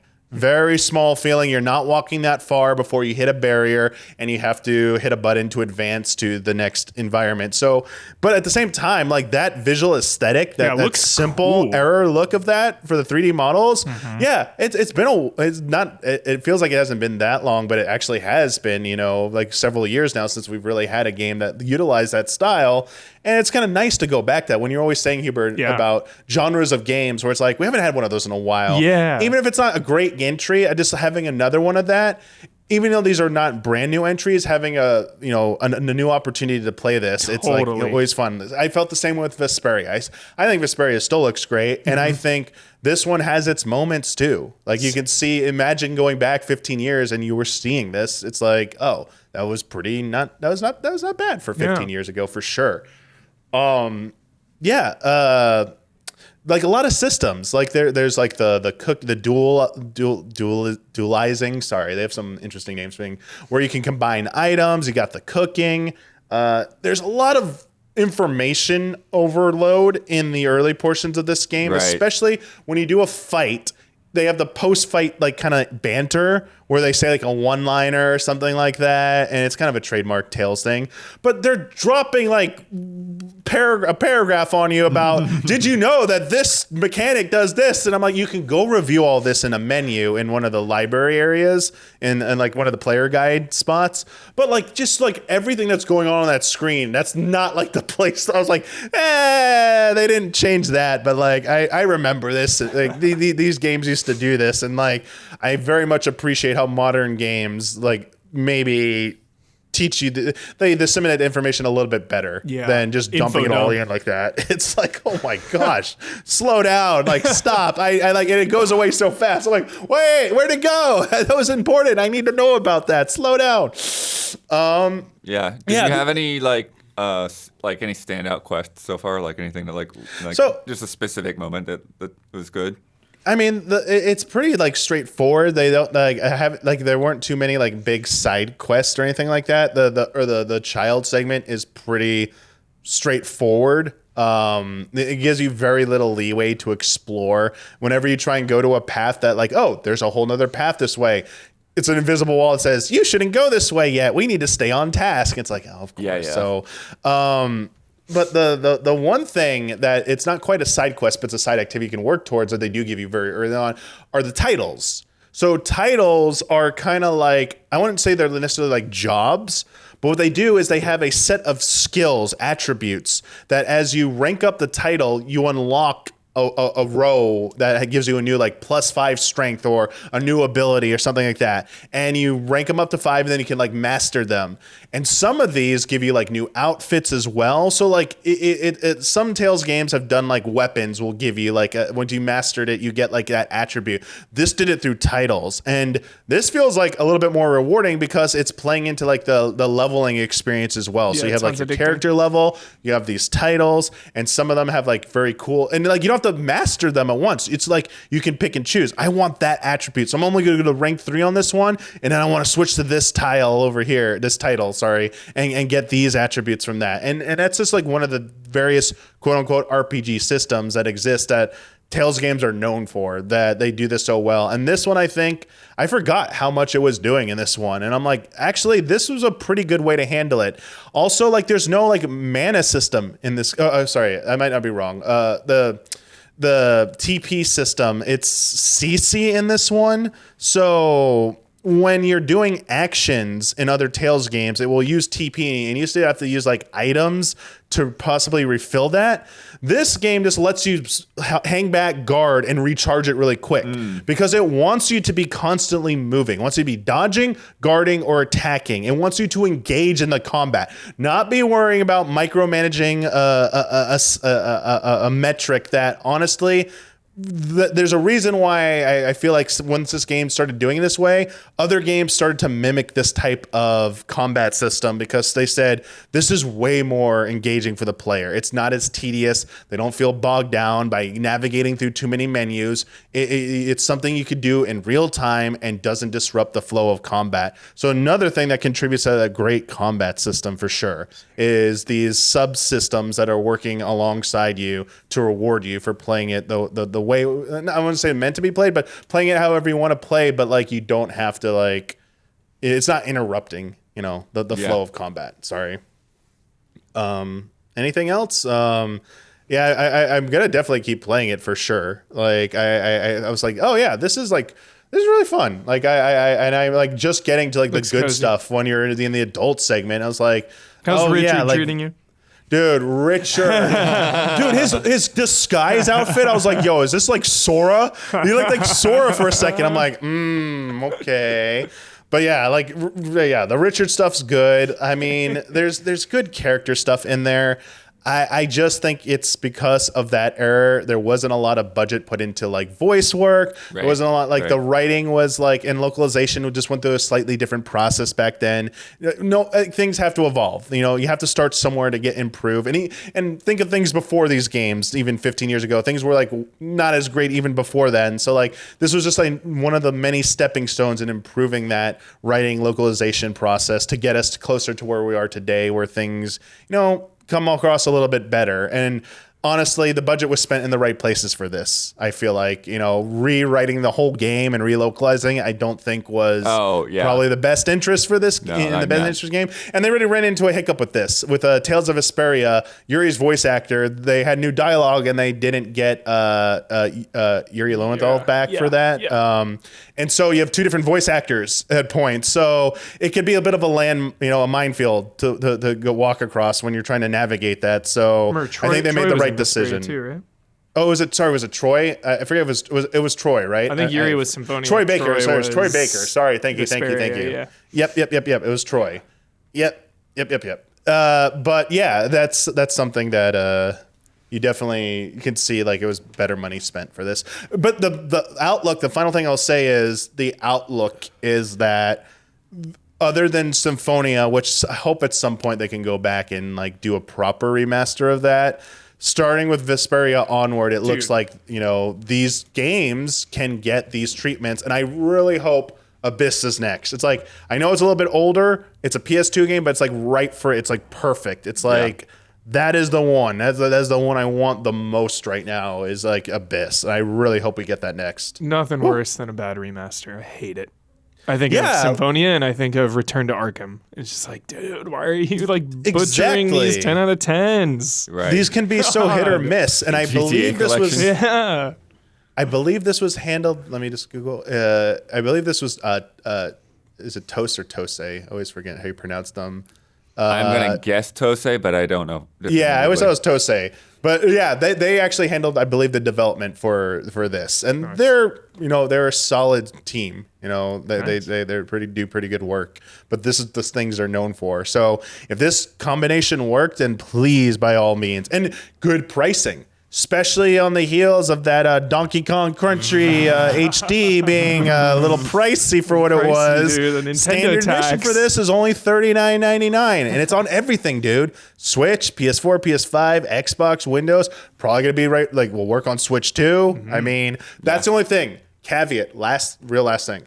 A lot of these Switch ports of these remasters, they are coming with a frame rate tax. Yeah. Only 30 frames per second, especially in combat. So you're not getting that smooth, silky 60 frames or more. And I think with Tails, that's an important point. It is really very important. Like I would say, I know it seems like you really want to play it on Switch, but either wait for the Switch 2 or get it on a different platform for sure. Nice. Thank you, Damiani. Oh yeah. We've got more to come, but if you've been enjoying this show so far, please take a second to like and subscribe. Ring that bell on YouTube. It helps us. It helps you stay connected. Another weird random point, primarily for our audio listeners, we need to get the Spotify numbers up so that we can monetize on Spotify. Get them up. Boost it. If that's something that's convenient for you to do, to listen on Spotify rather than Apple or whatever for a few weeks. To do that, boost it. Pump those numbers up a little bit. Pump them up a little bit. And then we could start running ads and you can run off somewhere else. This sounds like some kind of Yuji Naka, dude. Insider trading over here. But yeah. Also, if you want to sponsor this podcast, get your name right here in this space. Get Isla to talk about 60 to 90 seconds of copy that you write. You can email us at info@easyallies.com, and we will get you all of those details, or reach out to us however you can. Patreon, Twitter, Blue Sky, wherever you can find us. Boost. Next up, The Blood of the Dawnwalker. Never enough vampire games. There's never enough. Yeah. Ever. Go ahead and start rolling this. Feed me, dude. Yeah, cinematic Drink from trailer. me and be immortal. So we have gotten kind of like the lead up of this. You know, we knew when the studio formed. We knew that they were working on, you know, something essentially called Dawnwalker. For their first game. And now, like, we actually get a look at it, like, cinematic vision, and then, like, a slight little bit of alpha gameplay at the end. This is from Rebel Wolves in Poland, staff, some of the staff from Witcher 3, including director Konrad Tomaszkiewicz.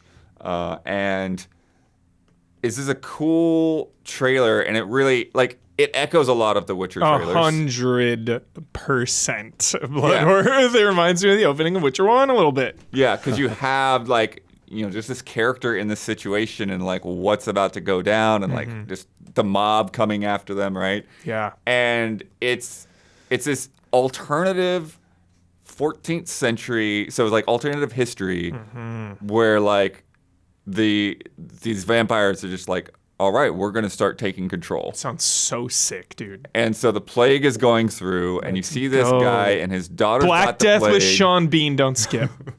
And, you know, this king and his knights or lord or whatever he is are like, we can't spare anyone. We can't even spare children. We gotta take out this plague. Ruthless. And then the vampires, they just come out and they just start slaughtering these guys. And then Watching 30 Days a Night tonight. And then he's like, you gotta save my daughter. You gotta save my daughter. And yeah, they save his daughter by, like, having her drink vampire blood. Dude. And you see the plague go away, but no, she's a vampire. And yeah, I don't know all the details, but it seems that you are also become a vampire at some point in all of this. So hyped, dude. This trailer that is so set up. Dude, the vamps are so sick in this. They're so sick just in this trailer. Unbelievably cool factor. And it's like it's a group of them. It's a pretty, like, what, Yeah. 5 or 6 guys. Yeah, Like that. and then how deep does that run, dude? Are we dealing with some, like, small Akatsuki style faction, or are these just the elders of, you know, presumably, like, hundreds, thousands of vampires out there? Like, what's the lore gonna be? If Yeah. you could, would you? Be a vamp? Yeah. I really love the sunshine and the day. It'd be tough. Yeah. Well, I mean, And it's- every day's a be a- struggle already, so, like, immortality is, like, kind of intense. right. You got to be a daywalker. Yeah. so all, that's- all of their strengths, none of their weaknesses, you know? Yeah, that's sort of part of what plays into this, though. As a Dawnwalker, it sounds like you actually have different abilities in the daylight, and then at night Don does it every day. you can use. True. It's a Dawnwalker. He's a Dawnwalker. And then at night you can use your vampire abilities and Nice. stuff. And so that's going to affect, like, Dude, how what you if- play things out. One of my favorite vampire narratives of all time is fucking going into their crypt in, like, the daytime when they're sleeping in their coffin. Right, yeah. I love that shit, dude. Boktai, the sun is in your hand. So man. cool. But no, from the gameplay and RPG structure of this, it definitely sounds pretty ambitious. Yeah, some Persona One shit. of those things where, like, I am interested in what you want to do, but I'm also like, you kind of have to pull this off to prove it, right? Like, because they It's got a good director. yes, they say there's no clear division Looks sick. between main and side quests. Cool. Oh, So you decide how you're going to spend your time. Yeah, the That's a time bold mechanic claim. the time mechanic is the most interesting part of this. I'm Yeah. sure you're getting to it. Yeah. So basically, as you mentioned, Persona is kind of a good reference point because time doesn't just flow. You don't just wait 15 minutes and it's nighttime. Time is tied to A mission. quest progression. Yeah. So you do a quest in the day, then you do the next quest at night, and like that. And so that's why those things kind of matter. It's like when you decide to do this quest is going to determine what abilities, what approach you take to doing that. Yeah. And with that idea of like what's the main quest, what's the side quest, that kind of messes around with it too. This looks so sick, dude. They say that it is impossible to complete all stories and arcs before the deadline. My favorite thing in gaming is missable content. Yeah. I love it. I love missable content. It makes it special. I know that freaks some players out where it's like, I don't want to miss anything. I'm so afraid to miss anything. And it's like, no, I love when games feel so natural and you're so in it, like invested in the RP of it all. Yeah. Where it's like, yo, I miss some of those things because I'm like over here doing this really important thing. Like, yeah, it makes things feel really special and unique to your playing experience. Exactly. And then on Twitter, they even clarified, no rushing. It's not in real time.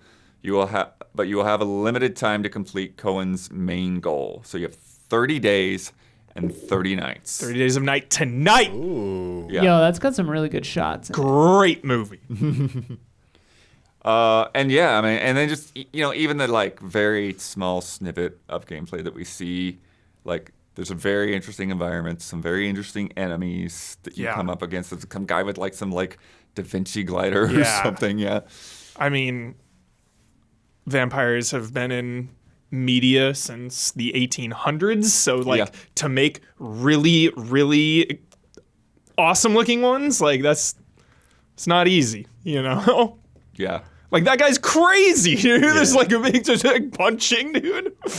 They look so awesome. Yeah, so the way to define a Dawnwalker is he's not fully human and not fully vampire. So he's like not entirely. So maybe that's what the time limit is. Maybe when you become fully a vampire, like you sort Oh. of lose your humanity too Yeah. much. Maybe you have like 30 days to cure it or commit or something. Yeah, well, you have 30 days to save your family, whatever that may entail. But yeah. Find the blood of Christ. The Last Crusade. Yeah. Holy Grail thing, dude. I do like the last gameplay shot because you see the town. Yeah, the first town. gameplay shot that he's in. Dude, and like You're sliding. like, dude, it reminded me of like what Versus 13 was trying to do. Yeah, first, dude, it was, like Advent and then- Children then he like vibes, dude. teleports. He uses like the smoke teleport. I'm like, take that, Noctis. Yeah, dude. They're gonna do what you couldn't do. Looks so sick. And then it looked like the one Blood already mentioned, that boss looked like something out of Liza P of something. Liza P. Because it was all mechanical, clockwork looking, dude. Yeah. With the Do mods Da work Vinci on thing. Mac? I downloaded Liza P onto my Mac, Liza P. but I want to play as a girl. Oh, so I got this a little bit wrong. So it's his sister, not his daughter. And this cinematic takes place 2 years before the game. Sick. Yeah. That is vision, bro. That is vision. That is clear direction and a clear vision for this game. That is really awesome. That gets me so hyped, dude. Holy shit. And this Because that makes you question is like, is she like one of the vampire lords now? Like, do you have to like 2 confront years her in some way? Yeah. I like the world needs what it fears. That's cool. she got in over her head, And, and showing you're gonna have to save her. Yeah. and showing this too She with doesn't need the reveal of a summer, another reveal in the Yeah, summer a is more deep dive into gameplay. in the super summer. promising. Yep. It's like they've got all their stuff in order, dude. It's Will the Dawn walk on the Switch too? I mean, it might. Yeah. Witcher 3 is on the first Switch. First couple years of Switch 2, dude, I think it's gonna be a little powerhouse for Witcher a 3 couple was years. great on Switch. Switcher. I'm a switcher. Excellent. Oh yeah. What is that thing in the sky? Something When in the sky. the Vinci thing is falls, the boss thing falls down like the very first frame. There's something floating in the sky. And I don't think that's the moon. Like an airship or something? Or? Looks like a balloon. Like a In the gameplay part? yeah. God, dude, I'm can't- such Like a right before that sucker. shot? I'm such a sucker for like secret vampire hunting organizations too. Like, where are the vampire hunters? How are they gonna factor in? Some Yeah, Van back up Helsing with the shit. comma and period let you go Comma frame and by period. frame. That's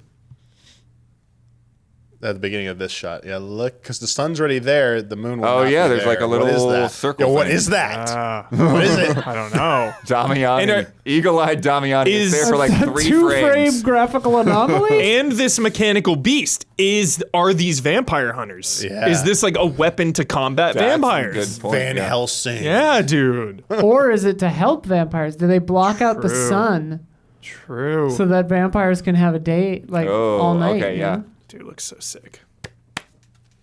It looks so sick. Nice. Nice. Sign me up, dude. Freaky I'm all legs, in. dude. I'm 10 out of 10 in on this. Yeah. It looks pretty sick. Yeah. It looks like his face looks like Bane or something. Sick. Also this week, total surprise for me, little Gator game. I saw this in my inbox and I was like, oh, blood's so pumped. Yeah, it's getting an expansion. And they say the expansion is about the size of the original game. Wow. Which is not huge. Yeah, it's like five, It's a 6, $4 or $5 yeah. game. Yeah. But I liken Little Gator game to like a very compact Breath of the Wild. Nice. Like it gives you like a lot of those vibes, Great a lot of those sell. payoffs in terms of exploration. But it's just in one night essentially. And it's got a nice little wholesome storyline about reconnecting with your sister and all of that. But this expansion is called In the Dark, and you explore these underground cave levels. They've got a bunch of new characters. They've got a bunch of new abilities. Like there's like a little double jump with a bucket on your head. You've got like a pickaxe. There's all kinds of fun little things to find. Nice. I think it's going to be a good time. I love giant, meaty expansions. It's one of my favorite things in video games because you get to return to a game you love without having to wait 5, 6, 7 years because games take so long to make Right. now, So it's like you get to play a little Gator game 1.5, basically. That's like what those feel like sometimes.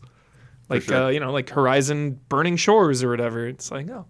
Yep. Like Iki Island, Ghost of Tsushima. It's like, wow, this feels like so substantial where it's almost like a sequel. Yeah, it really does. I think that they could have just released it as a standalone, but it's nice to do it that way too. It's awesome. Next up is Rusty Rabbit. Hell yeah. Got a release date for April 17th, and there's going to be a demo on February 20th. If you do not remember this game, we covered it at Summer Game Fest, I believe. Don't skip Fist. This is from Gen Urobuchi, who is a writer for several anime series, including Psycho-Pass and the Godzilla animated movie trilogy. Plus, in the Japanese version, this cute-looking little Yep. rabbit is voiced by the same voice actor as Kazuma Kiryu. Hell yeah. So it's like to just look at him without the VO, you get one impression of this character, but it's like, no, like you hear him talk, and it's like, no, he's like this grizzled vet who's just like out there doing the dirty work and earning cash, going through these mines and scrapping and stuff. And remember, there's all of it. Oh my gosh, I remember the lore of this game is insane because they're like deep future, but they found artifacts from humanity. And so, they see, Peter Rabbit is some sacred text or something. Oh, yeah, dude. Yes. That's so good. It's amazing. Peter Rabbit, dude. Some mythical figure. It's so funny. But yeah, so it'll be nice to get a hands-on that. Because I think even when I saw it at Summer Game Fest, it's like they showed it to me, but it was just like a video presentation. Nice, nice. Speaking of voice actors and Yakuza, Promise Mascot Agency revealed their voice actor trailer this week.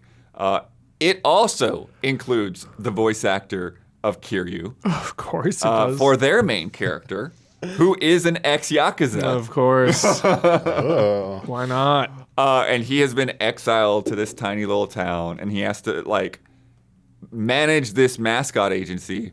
But that sounds simple, but everything gets super weird. So the mascots are not just guys in suits; they're like actually like physically these things. These like animal creatures. These weird creatures. And there's all this supernatural stuff going on there. But then you also have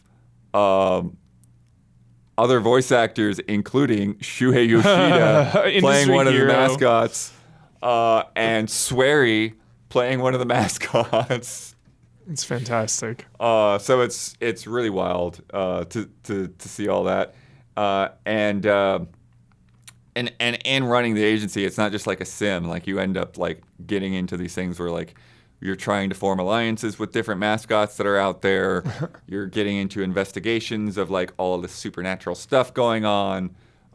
You drive a truck that apparently can sprout wings and glide. The prolific voice cast, Yeah. it makes this game feel important.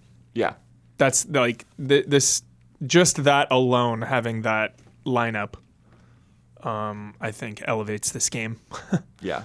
And and this is clearly like just scratching the surface of who all they've got in there. But, somebody from Breath of the Wild, somebody from Chainsaw Man. Yeah. Like what a great time to have Shu in there because he just Yeah. semi-retired.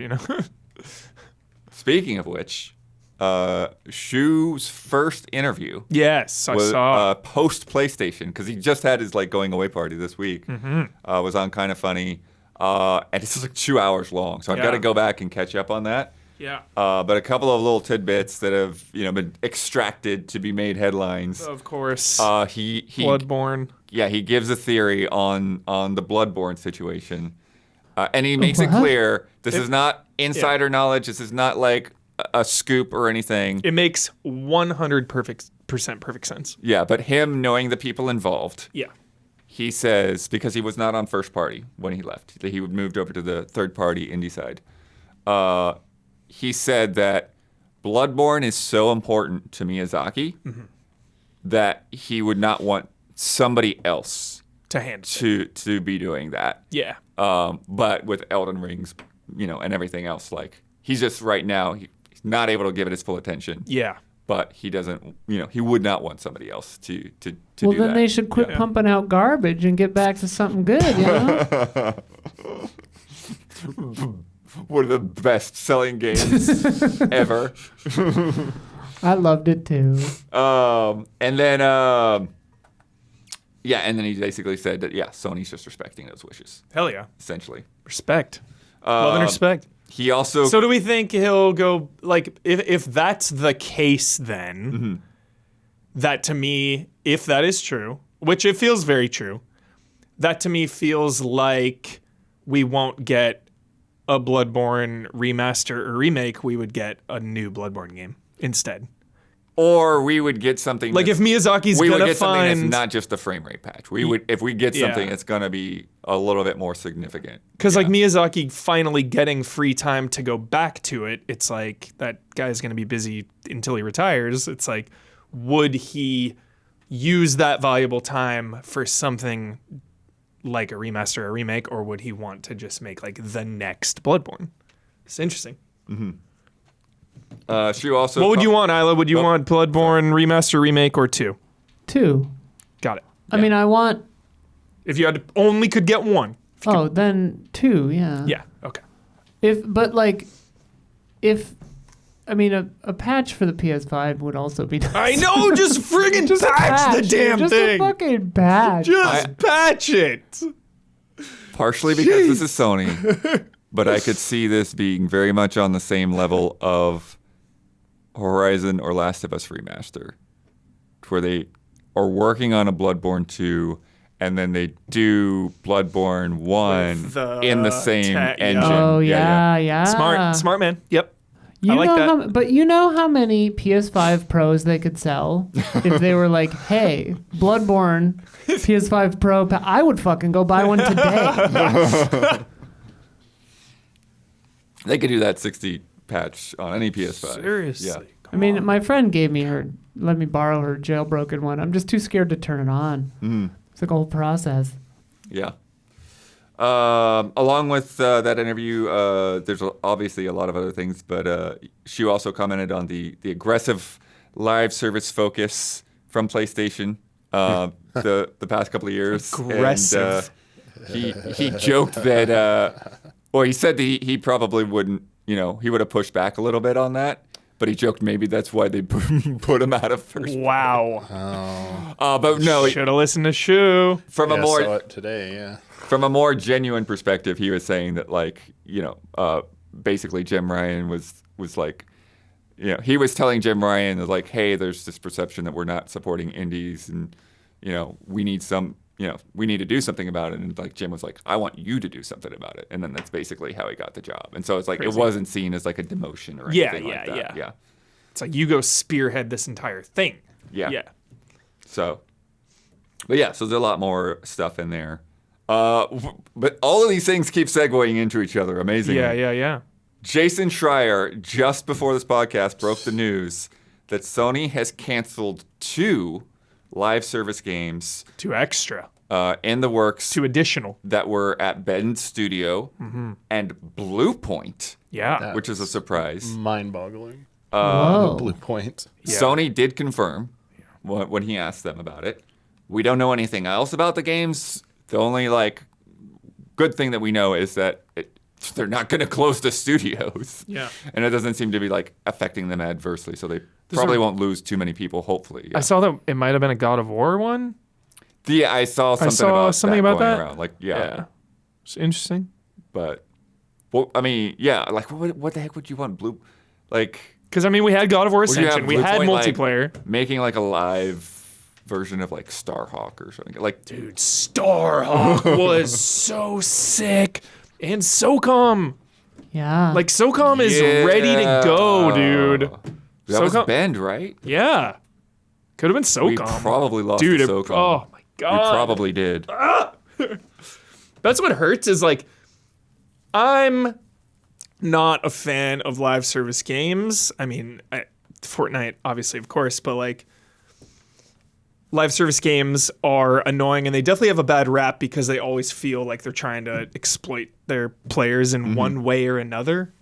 But damn, if I didn't say I would have loved to play some playing multiplayer versions of some of these games sounds so fun. I was talking to Gabby a little bit about it because it's you can share that experience with each other, Last of Us, obviously there's factions, but I think of Last of Us Part 2, it's just this singular single player. Yeah. You are playing the game in isolation probably, but you get some other friends in there and it's okay, now you can all enjoy this thing you love together and share that experience. So that's the positive of a live service game, but I know usually the negatives kind of outweigh that.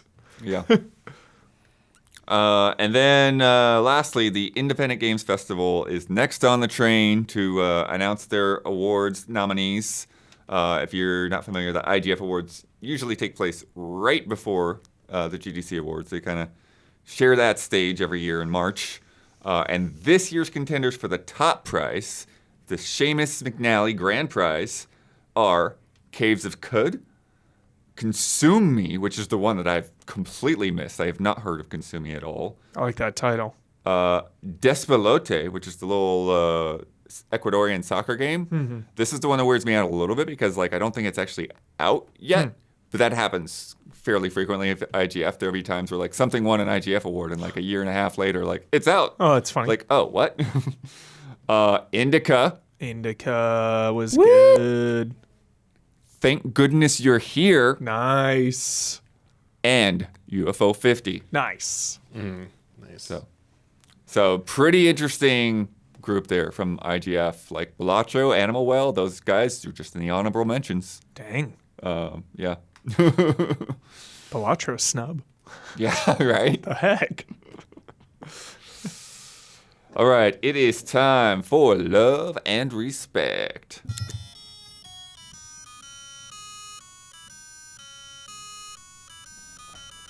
Love and respect. From Parasite Paladin. Yo.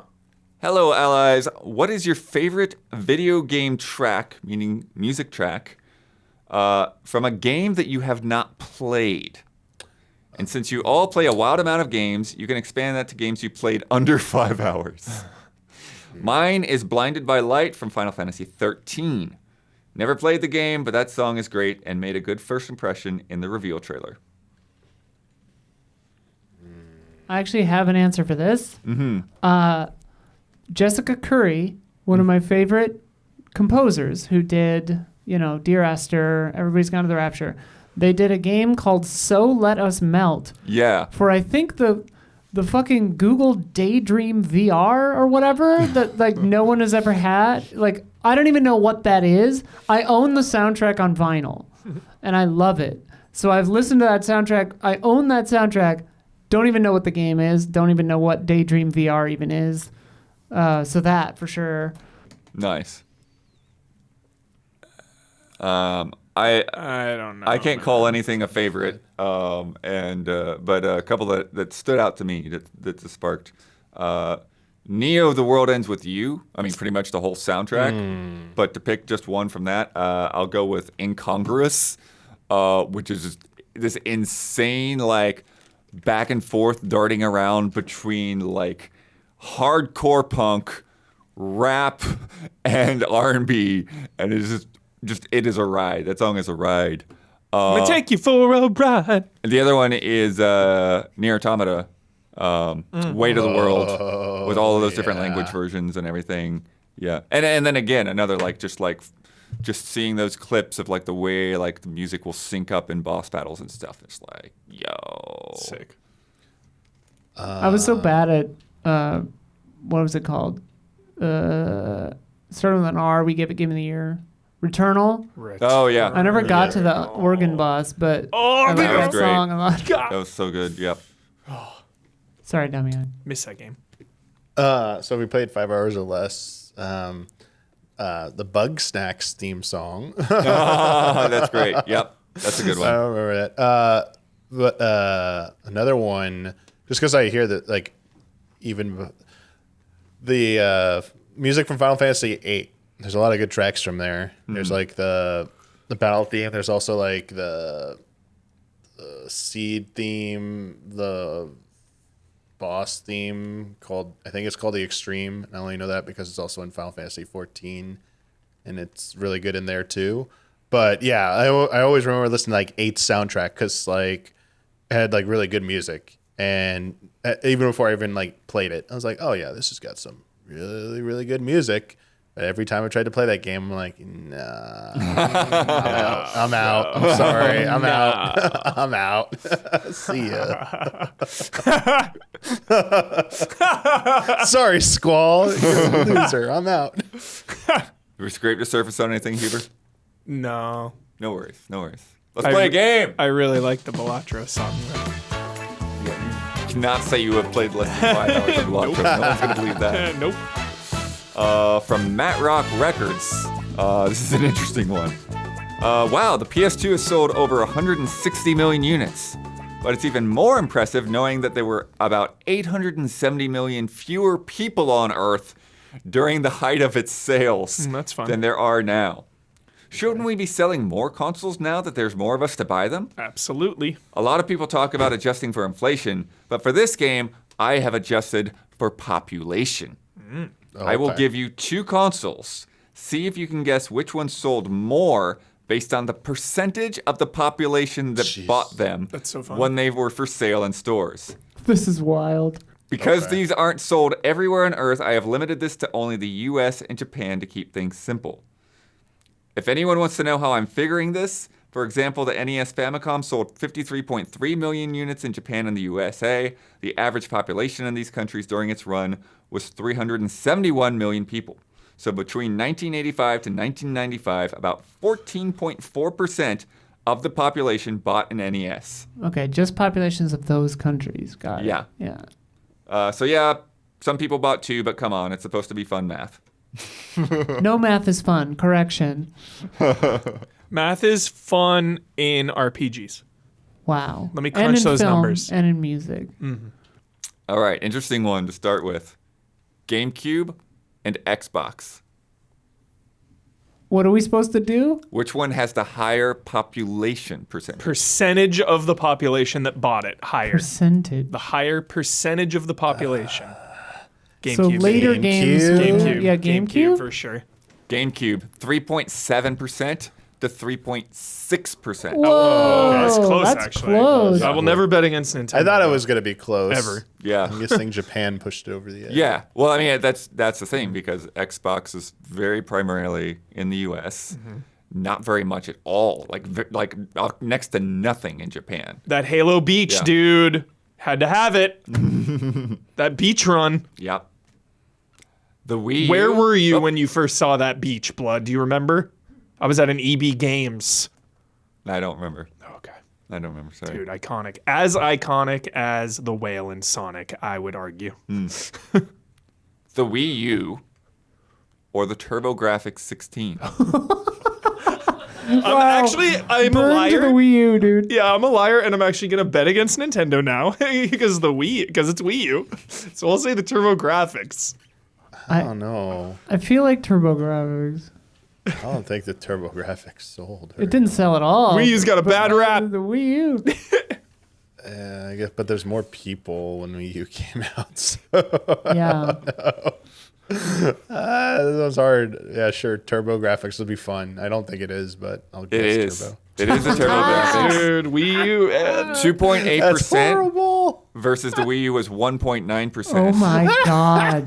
Yikes. But this is another one of these cases. You have to keep in mind. So the TurboGrafx was definitely like a smaller niche console in the U.S. Yeah. but it was incredibly well loved in Japan and also in Europe. But yeah, Oh, I didn't know about. Yeah, but with Europe how doesn't well count in received these stats. Europe. But yes, Oh, okay. Shout out TurboGrafx. Shout out. I just knew it did not sell at all in the U.S., so I thought like that would be the determining factor. Even yeah, though it sold the PC very well engine in Japan. Damiani, will we get a new Streets of Rage in 2025? Yes or no? 2026. Oh, okay. Yeah. Oh, I think okay. that's a fair. Next year. That's Say a next fair year. point. All That'll right. take Next some year. time to show it off. Yep. Okay. All right. I'll take it. The Vita or the Dreamcast? Oh, please be I Dreamcast. have to say the Dreamcast. I love But you it's probably the Vita. so much, Dreamcast. I love you so much. Dreamcast came out earlier. Oh. I had a Vita, Same. but I didn't have a I still think Dreamcast. the Vita was selling decently in Japan. I just don't. Gotta find think my it Vita. I sold wonder where it is. Here. Dreamcast, on the other hand. I'm going Dreamcast because I I'm gonna just say love it Dreamcast too sold much. more. Come on, Dreamcast. Vita. Oh. Another very, very close 1.7% versus 1.6%. Right, just nail biters on these. Yeah, I Wow. mean, both of those consoles don't have the best legacies, you know, in terms of like sales. It's a fun one. The PS4 or the 3DS? Oh, Oh my God. couple of titans, dude. Godzilla versus Kong here. So PS4 versus 3DS. Tie. Tie.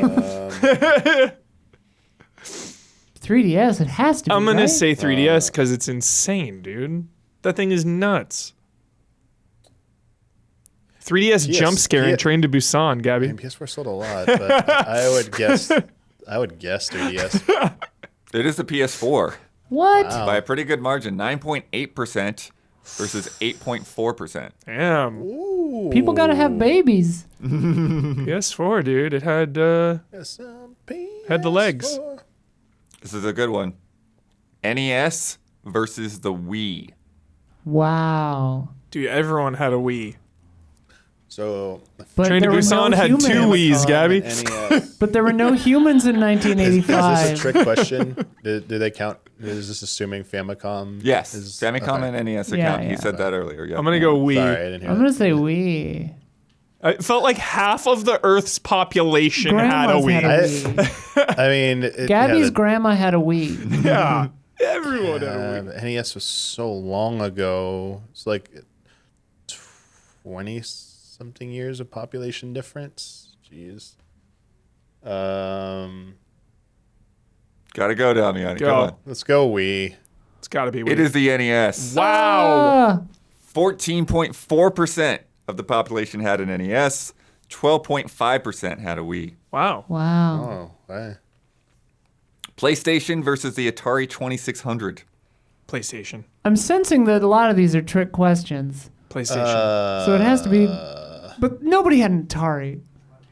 Only blood. Only people's neighbors and grandmas had Only Atari. blood. Wasn't it crashed because of... NES here. is the Oh. beginning of video games. It's Historically. got to be PlayStation, right? Come on. Be serious. Yeah. It's funny you say that because I'm like, everybody had an Atari.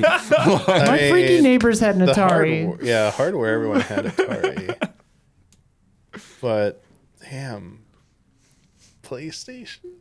gotta I be feel like this PlayStation. is It is coming down to we just PlayStation. don't know world populations for these years, Yeah, and this it is is what's screwing us. 12.3% PlayStation, 11.3% Atari. Damn, 11.3. That's a lot. Atari, dude. lot. Kicking. They also had a pool, my neighbors. Yeah. I mean, again, the thing didn't crash because it was unpopular. It crashed because it got popular and people, Yo, you know, Pitfall, hell yeah. just, you know, like, oh, we can just throw any garbage at it, right? Super Mario, yeah. dude. Yeah. Don't mess with him. Did you ever finish halt and catch fire? Oh, yeah. Oh man, Yeah. when they start getting into NES and Excellent, stuff, excellent dude, series. Excellent. incredible. We'll catch up on that if you've never The that best show ga- is so good. It made me so Oh. stressed, though. I stopped in season 2. That's a. But I loved it. It hits a very dark patch in there, but it comes Yeah. out of it. It comes out of it. Oh, yeah? Like, it follows the Breaking Bad trajectory, where season 2 is the most depressing thing you've Yeah, ever seen. yeah. That's like the low point of depression for sure. Game Boy versus Switch. Ooh, baby. I'm gonna Tie. I'm gonna say Switch. I'm gonna say Switch because people have multiple. There's so many It's Game Boys, ridiculous. though. There's Game so Boy? many Game Boys. Yeah, there's so many Game Boys. Another nail biter. 18.2% for Game Boy. Wow. Oh, 18.1% for Switch. Oh Ooh, my almost god, a that's tie. so close. Wow. Dude, when you're close to 20% of the population having it, dude, well, of America and Japan, but yeah, Yeah. that's still crazy. that is nuts. Speaking of, now for our biggest numbers. The DS or the PS2? Oh, Population Oh. percentage. Man, DS was. I want to say DS, but I feel like it might be PS2. I'll go with PS2. But my gut's really saying DS, dude. DS was insane. East Station 2? Yeah. DS. DS. Oh. Alright. 20.5%. Good lord. PS2 is 18.7%. Dang. That makes sense, dude. PS2, you know, it was still like it was more expensive. It was a little more like hardcore, I guess. Whereas like DS, you know, just that Nintendo route of just like a little cheaper. Yeah, but it You also know, like you were little- saying with the Wii, like the Yeah. DS was the front line of that, right? Like Yeah. this is not just people that play video games. This is Yeah, for everybody. everybody. Right? I mean, Game Boy So accessible. specifically did the same thing too. But yeah, Totally. I think Game Boy tried to do that, and then kind of quickly, like after Tetris, like a lot of people just didn't, and it became a kids thing. Whereas I think with DS, it was like no, everybody. Like, we got Brain Age, we got this, we got that. Yeah, What was the Tetris game we just played that had all of them? the Tetris Forever. Tetris Forever. Yeah. Yeah, yeah. And now for the lowest, Virtual Boy But or Stadia. Stadia. Stadia. Stadia. probably. Stadia is the lowest or the highest? Lowest. Stadia's Oh, lowest, I think dude. Virtual Stadia's Boy was lowest. lower. Virtual Boy was the higher. Yeah. It had 0.2%. Oh my god. Wow. And they were all Blockbuster. Stadia, 0.05%. Holy Oh my shit. gosh. Wow. Holy hell. What was my like one big wild card for Stadia that I always hyped up if it ran Gate 3? well? No. It was like- actually happened. It was like The Witcher or something where it was like, dude, if it runs really good on Stadia though, that Wasn't could be Destiny on there. I think it was The Witcher 3 maybe or something. Cyberpunk chat. Cyberpunk? Yeah, it might have been Cyberpunk. Oh, it was. Red Yeah, that Dead? was it. That was it. That Yeah. was it. Where it's Because like, you were yo, if it runs best on Stadia, they got a winner. Yeah, because you were thinking that Stadia would have like the highest end graphics cards, and so Yeah. people that couldn't afford those. But that Yeah. wasn't. But that wasn't the case. It was still like Yeah. mid. Yeah. Botch. From Harrison Holt. Hey allies, this week with the embargo lift of Donkey Kong Country Returns HD, it was revealed that like Metroid Prime Remastered, Nintendo has made the decision to remove the original credits for Retro Studios What is that about? for the original game. Instead, the credit to the original team is simply based on the work of the original development staff. Okay, so it's still a little lip service. But sort what's of. the reason? What is their reason? I don't know if it's been addressed, but a couple of Retro Studios engineers expressed some frustration when Metroid Prime Remastered released, and I imagined that there might be some rumblings around it again now that we have DKC. What are your thoughts on this practice that Nintendo seems to have standardized? It's actually just unacceptable, and there's really no good reason that they could give me that I see that yeah, there's just no good reason. It's credits. Like, your credits are going to be 5 minutes longer. Who the hell cares? Like, that is the original work and the building blocks and the foundation of a remaster. Right. So they should absolutely be in there every single time. That's crazy to me, and it feels really weird and pointless to remove it. An interesting point on this game in particular is that there would actually be 2 other versions of the game to credit. So that does definitely make a interesting argument, because it's like, okay, right, Damiani? Because they seem to have based this on the 3DS version. So there'd be a Wii, a 3DS, and the Switch version of the There, credits. people talk about like, 'cause there's missing effects still that aren't that the Wii version had that the 3DS didn't have, that this also doesn't have. So like lighting issues and stuff like that. So It'd be extremely weird if they guessing yes. didn't acknowledge it at all. So at least they're like, yo, the original team, like, it is there, but like, Right. again, just have a couple minute longer credits. Like or even, Ubisoft already has 50-minute credits. Oh, dude, some like, of them go on for so long. Yeah. Or even, you know how some games like on the main menu will have like credits option, or like you could even say like under bonus materials, or something, Totally. like, view original credits or something. Yeah. Like, Exactly. And Isla's getting right into my thing. I think that the way that we present credits in video games is not correct. I don't think we need to have the endless hour-long scroll like this. Like, I think... I it's like an credits interactive up. medium. I like we can have an interactive medium. Like, even sometimes, like, when because some games once in a while they'll give you the chance to move them around or whatever.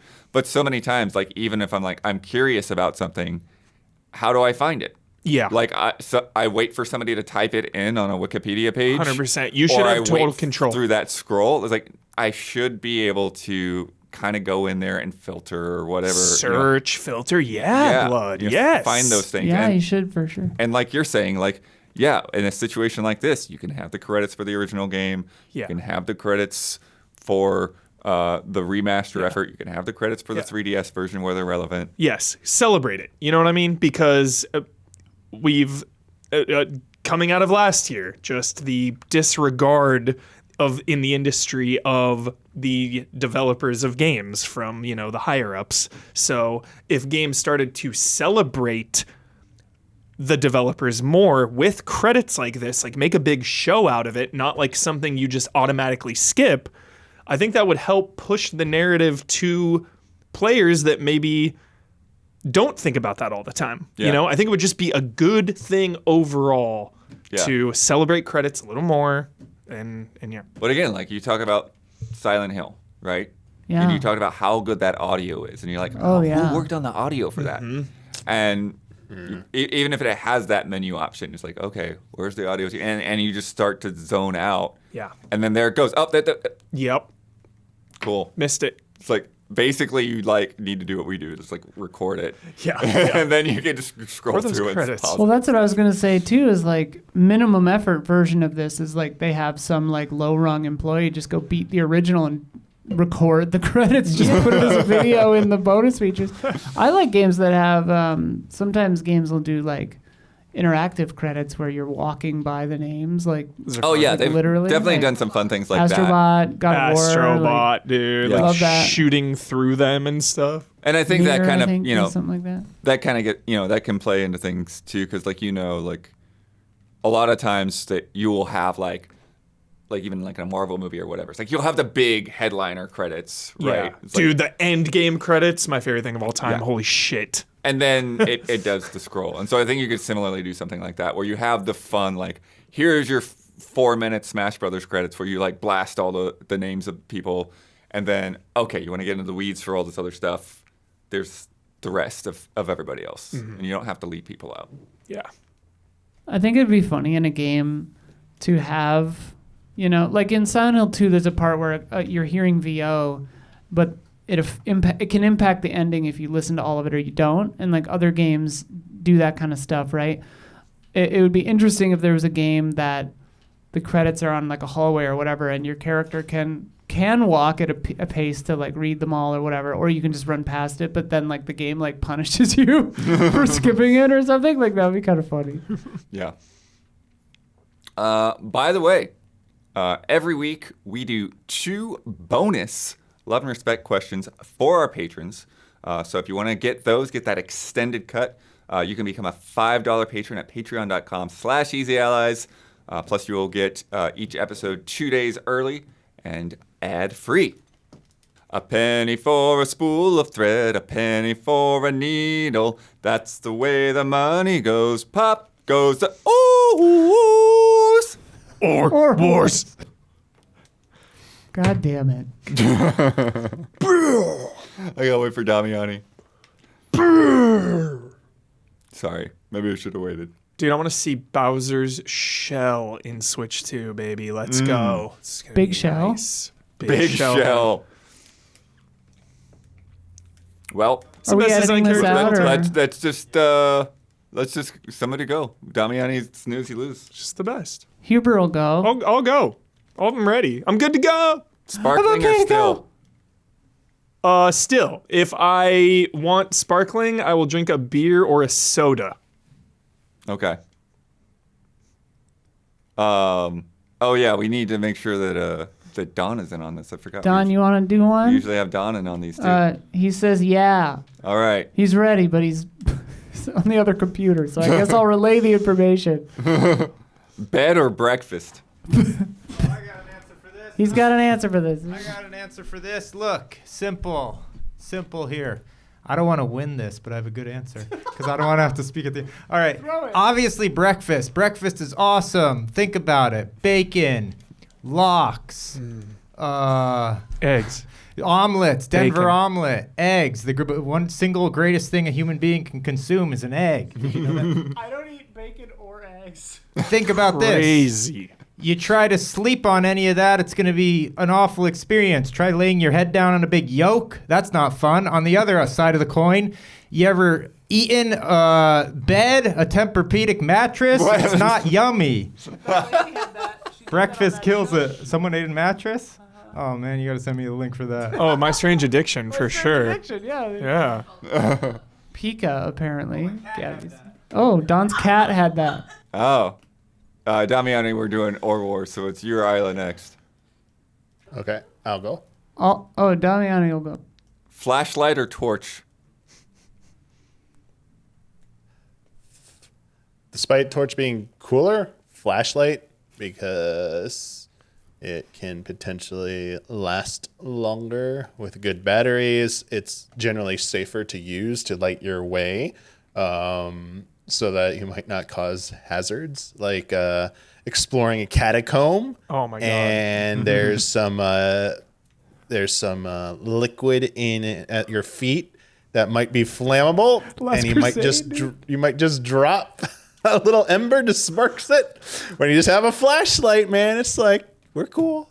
And you go underwater with the flashlight. Usually, you can't go underwater with the torch. I would say definitely flashlight, because the only other part that torch would beat it out is like in like freezing cold or something, because at least you have the heat from a torch. I need to see the way. Like that flashlight isn't helping me stay warm, but everything else, flashlight. Also the clicking noise of a flashlight.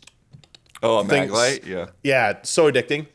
Dude, For the UK people in chat, he means a torch that's like fire, not just also a flashlight. Yeah. Well, I was wanting to see if anyone was going to go that route. Someone with UK in their Yeah. username was like, aren't they the same thing? Dude, the torch in Dark Souls 2, though, is the best. Yeah, what do British people call a torch then? Like a It's flame. still A torch. fire They're stick. both torches. Yeah. A stick on fire! A stick on fire. All right, Isla. Okay. Donkey Kong or Diddy Kong? Oh, Jesus Christ. Think about it. You got bacon. You got lox. You got. They could both eat both. Donkey. He's the OG. He's the. He's not the. He's not the grandpa, but he's still the number one guy. He's the champ. Hell yeah. He started off as a villain and won our hearts and minds. Although I guess maybe that's the other guy, technically. But yeah, gotta be. Wait, yeah, is it Cranky Kong? I think it is in Cranky Donkey Kong, Kong? but In the younger. lore, In the lore, yeah, and it's a real yeah. weird thing, right? Okay, Yeah. The lore is 'Cause that that's he is Cranky Donkey Kong, but he's not Donkey Kong. Yeah. it's Cranky Kong at Donkey Kong's age, if I understand correctly. That's cool. Yeah. I don't know. I'm gonna go with Dawn. One over can't by those help it. eggs. He says, "Dang it." Let me tell you a little bit more about patreon.com/easyallies. We're bringing you hours of discussion each and every week. So if you're here listening and investing your time, please consider it also being worth investing a few bucks to help keep it all going and pay the bills. We need that to make this all work. We need that to buy our own breakfasts, all of that stuff. We're talking about internet bills today. We're figuring out we might change internet bills. We'll figure it out. But yeah, What if our rep is watching? I haven't broken the news to him yet. you don't know. Well, he'll get on the phone and make a deal. That's what he'll do. But yeah. So, anyways, as I said, if you get in there at $5 a month, you get this podcast 2 days early with those bonus Love and Respect questions. You can also submit questions to Love and Respect, and you get into our official Discord where you can vote on our top 10s. Then, if you are feeling more generous, we have our other tiers. We have our contributor tier if you want to get involved in some of the community stuff. And we have our producer tiers. And our platinum producers get a shout out on this podcast each and every week. And this month's shout outs go to Jabuabs and El Thanis. Shout out. As we mentioned last week, the Game of the Year awards will happen January 28th. The way we're doing that this time is we're gonna have our live chat about our personal picks in all the different categories, similar to what we did last year. So the categories won't have like overall winners for like best 7 or anything like that. We'll each have our own picks on those. But then we will reveal our Game of the Year video, and when that goes up, our deliberations will also go up for the people that want to watch that on the side. But yeah, we've learned multiple times that doing the deliberations live is exhausting for everybody. It's better to like pre-record those, cut out the food breaks, do all that stuff. Yeah. We did it. We played Mario Party Jamboree Sure did. in the Galleria. God, it's good. Huber, you got to remind me. Whenever we're like, I don't know what's happening, there's nothing coming out this week. Mario Party. We got to do Mario Party. Mario We got to Party. go through those other tracks. Like there's that Hell one yeah. with like the Mario Karts or something, right? The racetrack. Yeah. That one's cool because, like, you know how the mall had the markup sticker? Yeah. Where you can, like, put it on people, they have to pay more for things. On the racetrack, there's, like, speed dice. So you can roll, like, 5 dice, or I forget exactly how many, but it's, like, insane amount of dice. But it's risky because if you roll too much, you'll go past the star. Right. You won't stop. So you can cover a lot of distance, but it's also pretty risky. It's a fun one. It's a fun track. Nice. Whoa. Yeah. That was also a fundraiser for relief for the LA wildfires. So if you go to that VOD on Easy Allies Plays or on Twitch, I don't know if the link's in Twitch, but definitely on Easy Allies Plays, the link is in there if you want to contribute to that fundraiser. It's still going in our chat too. Nice. Oh, yeah. And next week, new year, new changes for the podcast. New stuff. Yeah. So we're Easy working, Allies Pro or Easy Allies 2? right? New version of this podcast. Essentially, Huber will be the host, and I will be the navigator or producer or co-host or whatever you want to call it. So I'll be doing most of the filing and stuff like that, but Huber will be steering the ship. Not stealing the ship. Booker and Stryker. Maybe you steal the ship. But yeah, I will kind of handle like when we get into the weeds on news stories and sales reports and stuff. But he'll move us from You topic keep to the topic. track He'll on do the bets, rails. all of that fun stuff. Yeah.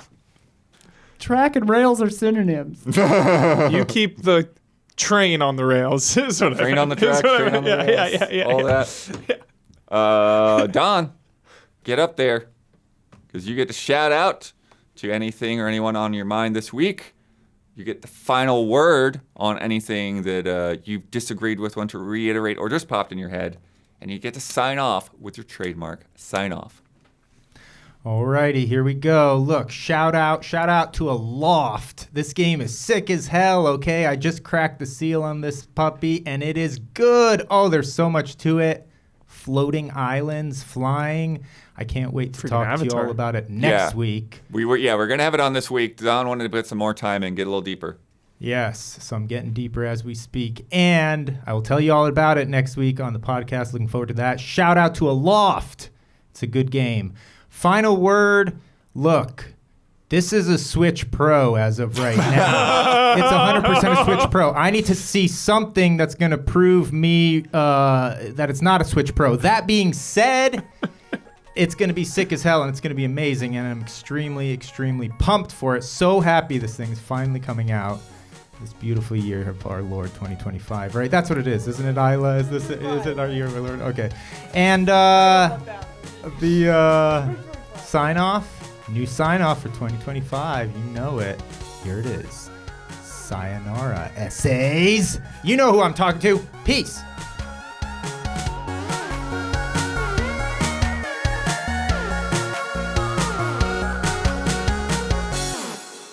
Drink from me and be immortal.